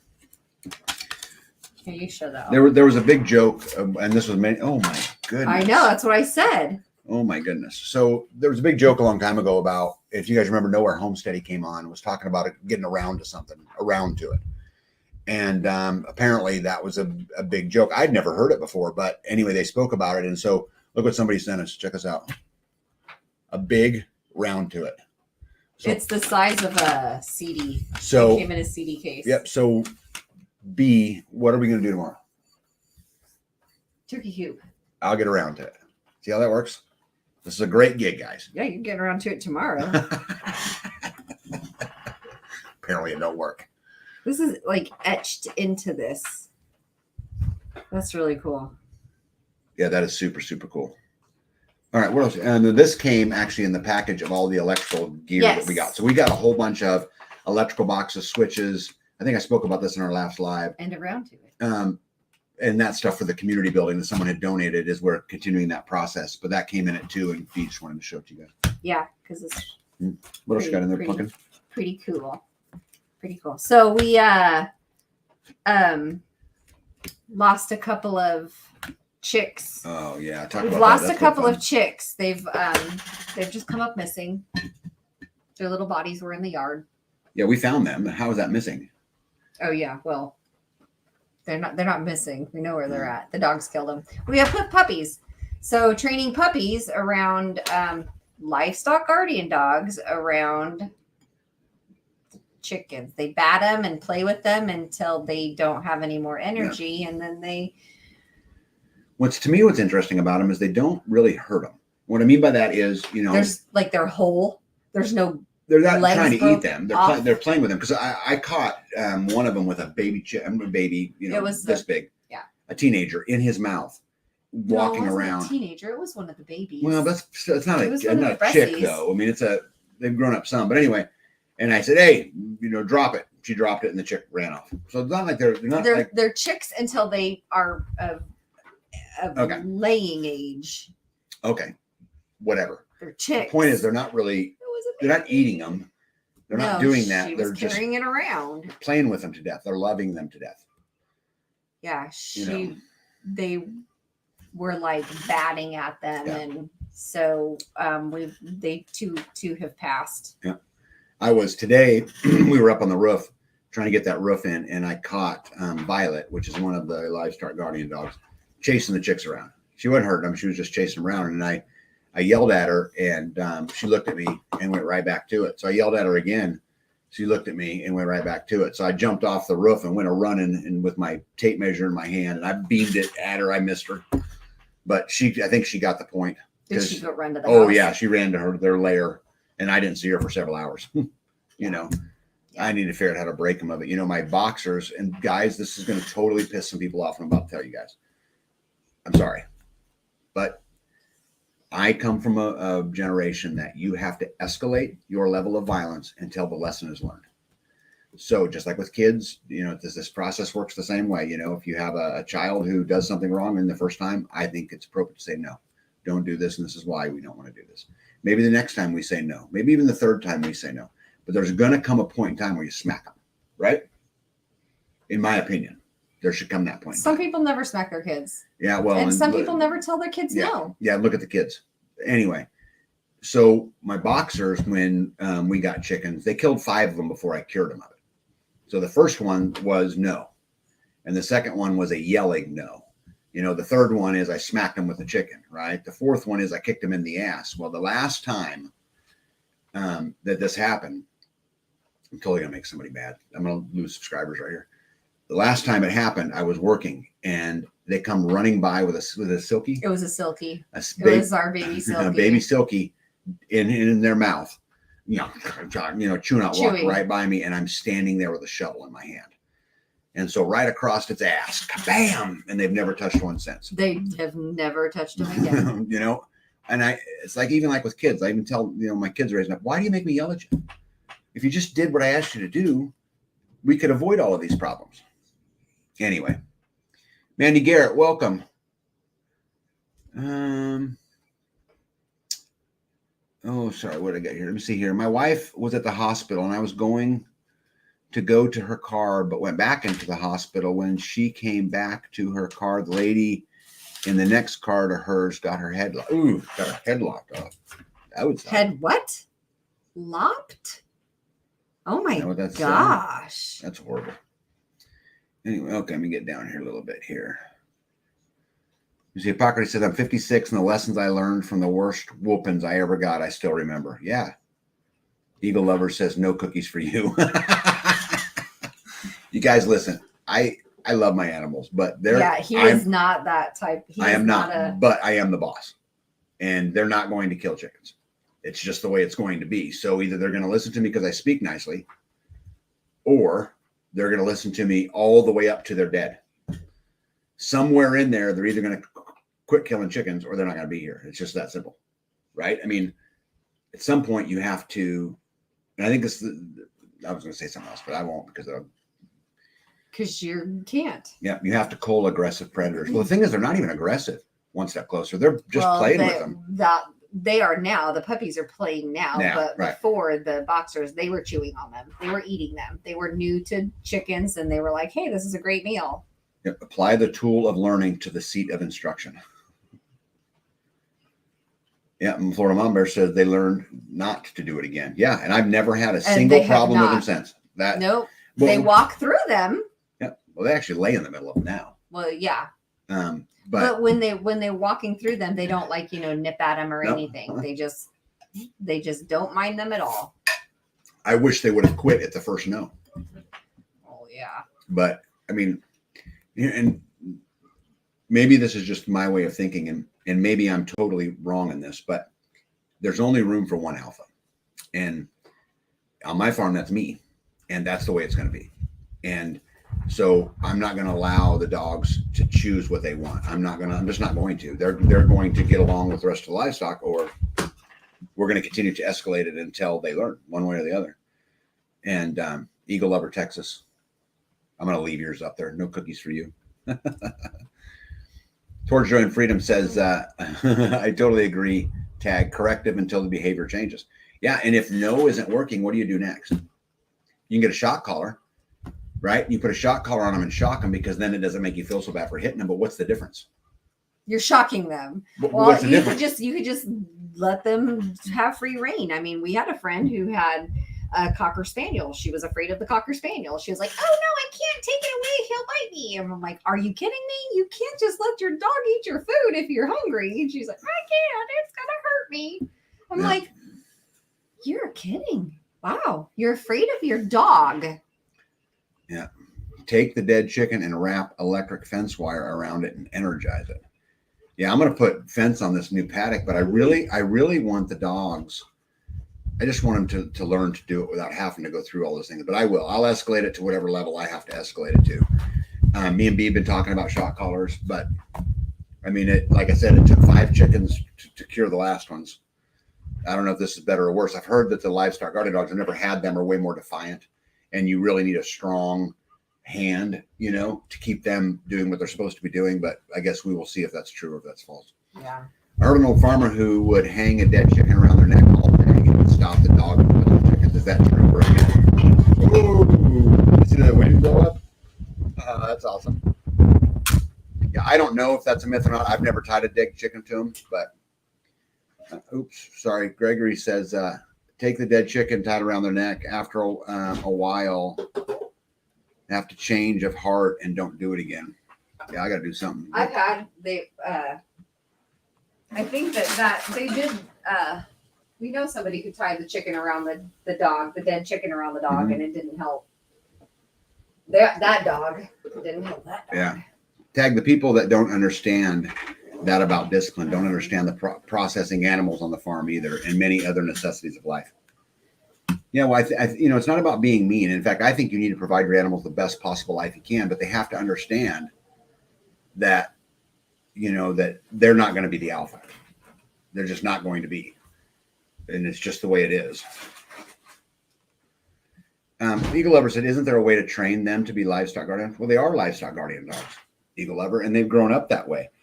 The thing is, they're puppies. And so the chicken walks by and they want to pounce on it and play. And and maybe they'll grow out of this as time wears on. Maybe they come from a farm that worked and all that. But at the end of the day, they have to understand the command no, period. Yeah. Because Eagle Lover, if they don't understand the command no, if they don't get that, you're going to have a problem on your hands. They're not the boss. I'm the boss. Well, we've got grandchildren. Yeah. What happens if my grandkids are over here and they think they're the boss?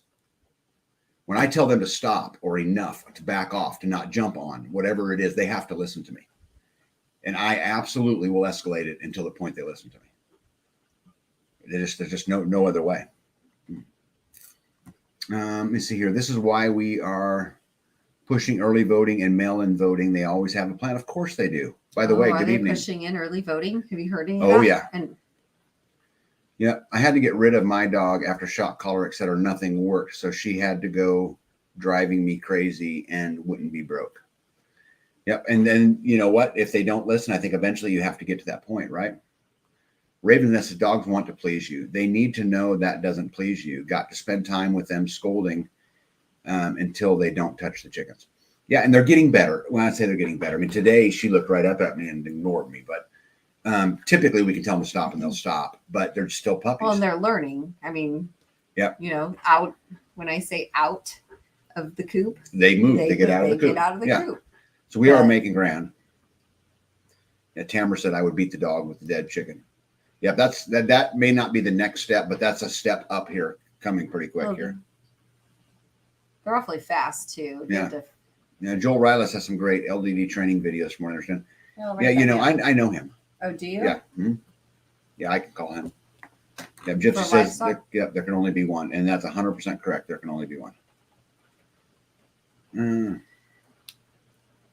Southern Comfort says I was raised once a dog kills a chicken, usually always kill a chicken. See, I have a totally different experience. Like I said, I had 2 boxers who killed 5. They got to 5 before I cured them of it, but they have not touched a single one since. And it's been How long since it's been since they touched one? A year? Yeah. Probably been a year since they've touched one. I just had to be willing to escalate to a level that they were no longer willing to go.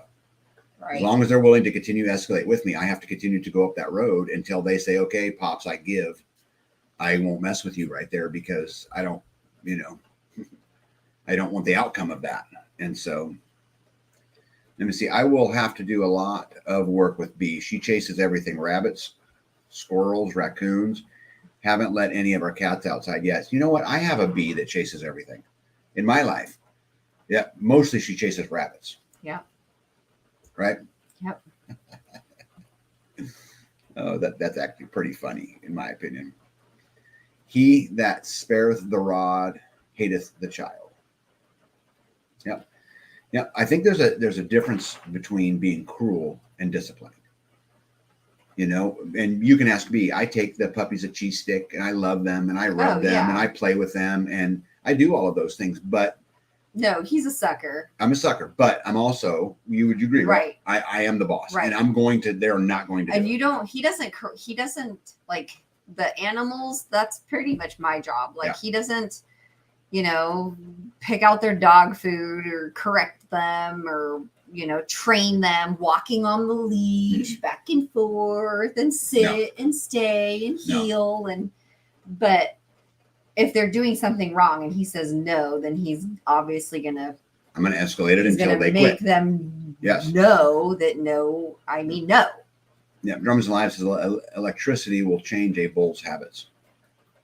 And we may have to go there. I hope not, but I don't know if this info will help. But I had a friend said that he had a wolf. He followed him one day. He peed on top of wherever the wolf did and earned the alpha status.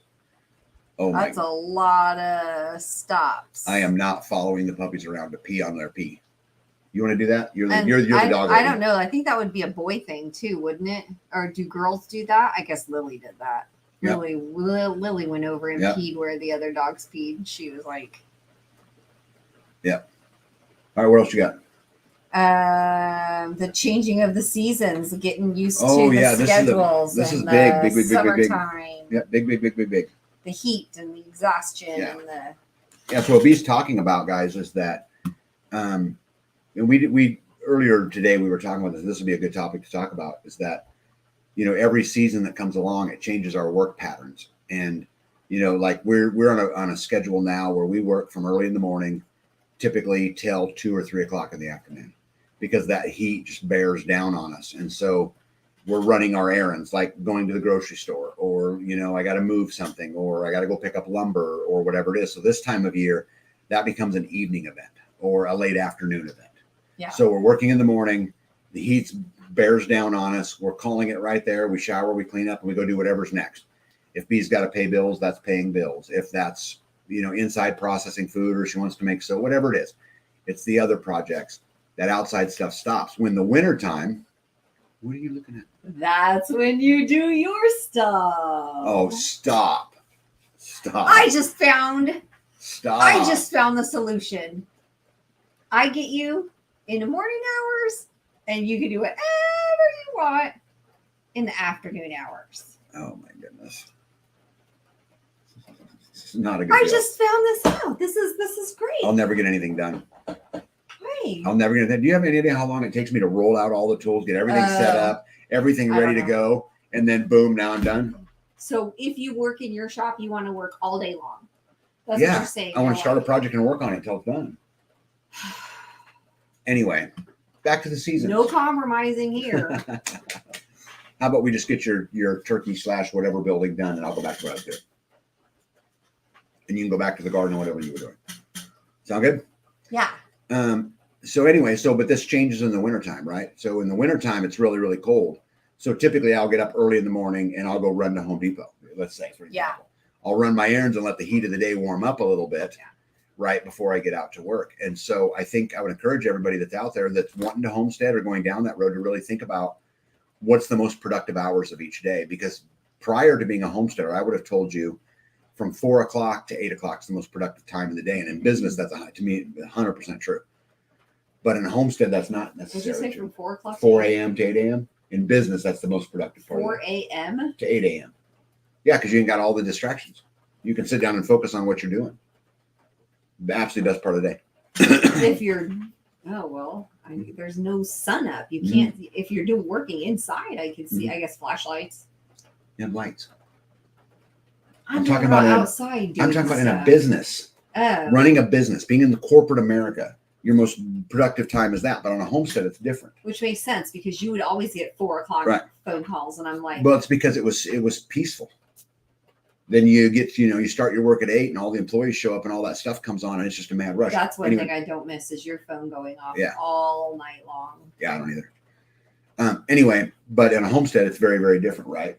And so each season, I think, gives you a different set for you to be able to schedule your things around. And so anyway, I wanted to share with you guys that what we're doing right now is we're working early morning till 2 or 3 o'clock. And then we're doing everything else. When again, whether that's B wants to make bread or whatever it is, or running to Home Depot or paying bills or, Yeah. or We whatever go it is. back out sometimes. Yeah, sometimes, but there's another side too, which is I think it's important that we talk about, that I stress to you guys, is don't forget to live along the way. Because there's many times at 2 or 3 o'clock we just call at the end of the day and we go jump in the pond and we go swimming and we go have fun, because why not enjoy it along the way? I mean, if all you do is work, then I'd hate to see someone do that their whole lives and die and never be able to enjoy the fun, the fruits of their labor. So anyway, just figured I'd tell you guys that it could be very, very productive. Let me see here. I just turned on my zapper and that sound startles the dog. I would never zap the dog. Can you hear with the zapper when you zap? I don't know. I've never had one. I don't know. Mrs. Hack says that's a great compromise. Barb says my dog sees the zapper and that's all it takes. Yeah. Hippocrates says, what? There's 4 a.m. Yes, there is. It's dark. Yep. Let me see here. I usually garden from 5:30 to 9 p.m. in the summer because of the heat. Yep. Let me see here. Southern Comfort Home says I'm up at 5 each day, out the door at 6 to be productive. Yeah. Hit the like button. Okay, you got anything else on your list? Nope. Nope. You got through it all? Let's see. I don't think I have much on my list either, and we'll get out of here pretty quick here. Oh, you guys, I don't know if you heard this or not, but Jonathan, I just said that. Jonathan says I'm in from. Hey, Jonathan, what's up, bud? I'm in from digging up more sweet potatoes. Y'all still going? I see. Yep, we're actually getting ready to get out of here pretty quick, but I want to tell you guys something though. So the Michigan, and it's crazy because I'm getting ready to go to Michigan. I'm speaking in Michigan here in just a few days. But anyway, the Michigan House passed a bill that now makes it a felony to use the wrong pronoun. Nuh-uh. Yep, with penalties of up to 5 years or a $10,000 fine. Who would just The Michigan House of Representatives. are proposing this? No, they passed a bill. Oh my gosh. Now that doesn't mean it becomes law. Now it goes on to the next step, right? And ultimately the governor will have to sign it. But Sticks and stones, people. Sticks and stones. so stupid, huh? Yep. Let me see. We're hoping Kansas will allow us some of that time. Amen, Gypsy. Amen. Let me see here. I have a friend that runs a mechanic shop and gets more done from 6 p.m. to 10 p.m. No interruption. That's exactly right. Could not agree more. Yep. The canny couple said, ... I couldn't believe that when I read that today. I'm like, are you serious? And that was on, I think I pulled that off Fox News, if I remember right. Isn't that insane? I shall not complain. That's the thing. Like, there's so many things out there that are like, it's legal this day, but now it's not. So now you're a felon because it was legal yesterday, but now it's not. Yeah, Chochi said we have Chochi says we have them the size of coins made out of wood. The round to it, maybe? The round to it, maybe, yeah. Yeah, crazy. Hey, I want to share one more picture with you guys. I ran into an interesting deal. I don't know if you guys were on Grumpy's Live, but I was talking about how I found a catamaran. What they call that, right? Mm-hmm. Is that right? That I found a catamaran. And what in the world was I doing? But I want to show you guys a picture real quick. Okay. So we're going fishing. Yeah, a guy gave me this. I don't know if I want it. I don't know if I'm going to pick it up or not. But we were thinking about building a floating dock out in the middle of the pond for the kids to play on. And so I took that picture while I was over there. It's back in the woods. This is my buddy Russ. But again, that's kind of big. But we could. Do you have to have a boat trailer to move that? How wide? No, is we'll that? just put it on the. Well, I just put it on one of my trailers and haul it. So if it's 8 feet. Russ and I could pick that thing up. It's super light. Oh, you're kidding. No, it's super, super light. Isn't that this metal? Is all fiberglass. Super, super light. But Are they anyway. supposed to be fiberglass? Yeah. Yeah. Catamarans? I thought Yeah, just a those little were- one. Oh, I'm thinking of a Yeah. pontoon, I guess. Let me see here. It's madness with these pronouns. Yeah, it's just crazy. I couldn't believe they did that, right? Yeah, Gregory says, great point. So much for free speech. Yeah, Well, there's that. Yeah, Arthur said that'd be great for the kids. Yeah, Florida Mom Bear said that'd be great for the kids. Yeah, I'm thinking maybe we anchor it and just give them they can jump off the dock But if and you swim anchor out it, to you it. can't move it around. I could never get to it if you anchor it. If you would go swimming, you would There's get. no way I'm going in there. Yeah, you want to talk about that? No, Yeah, let's do. I'm not. B. Talk about it. Talk I about had- your latest experience. I thought that I was going to get into the pond, and I was like, oh, hyping myself up to get in, and then a fish like put its mouth around my toe, and I got out. I'm not doing that. So I'm not gonna get into a place where fish can suckle on me. So B decides she's going to get in the pond, and she's never gotten in it beyond ankle deep. And so I was like, this is so awesome, right? I'm out swimming in it. So she goes out to the end of the dock. She climbs down the ladder. Well, I was going to climb down the ladder. No, you were down the ladder to your waist, probably, right? I don't know. I hurt my leg pretty good trying to get back up. Anyway, so apparently It went like this. It put its mouth around my toe, and I was like, no. I don't know how to get her to understand that that's the absolute worst thing that can happen in that pond. There's nothing in there that will hurt you. Except when you're swimming, you're like, ow. And I'm like, what happened? And you're like, a fish bit me. Mhm. And I'm like, Well, they don't really. you like that? No, they don't. That doesn't feel good to me. I don't want that. Well, I don't like it, but I like swimming more than I dislike them. They just gum you. It's not a big I deal. felt it suck on my toe. And I was like, I don't want anything sucking on my toes. Oh, come on, that's funny, It right? is no. I'm not okay with that. That's not something I'm interested in doing. It's not fun to me. Yeah. I think it's a lot of fun, and I think it's worth every freaking bit of it to be in that pond. It's cold, it's big, it's deep, it's fun. All the things that sound like a nightmare to me. That's like my word. That's like a nightmare.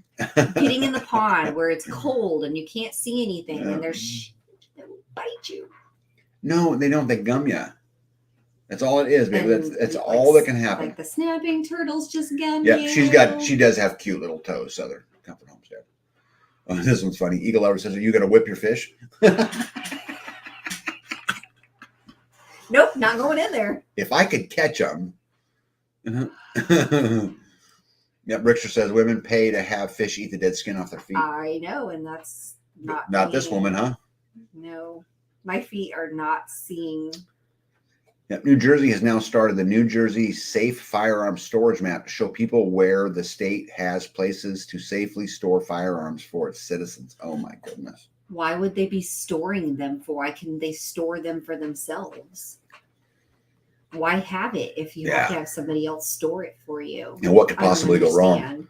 Happy 4th, everyone. God bless, protect us all until we meet again. Eyes alert, brain sharp, ears listening, hands working, and heart singing. Live as free as your soul desires. Good night. Starlight, good night. She just said it all, didn't Yeah, she? she said it all. No, they're talking back and forth. Okay. All right. I don't got anything else. You got anything else? Got any final words? Well, Happy Independence Day. Oh yeah, for sure. That's Happy Independence Day. Starla just reminded us that we will. That's in just in a couple of days, so we won't see these fine folks again until after.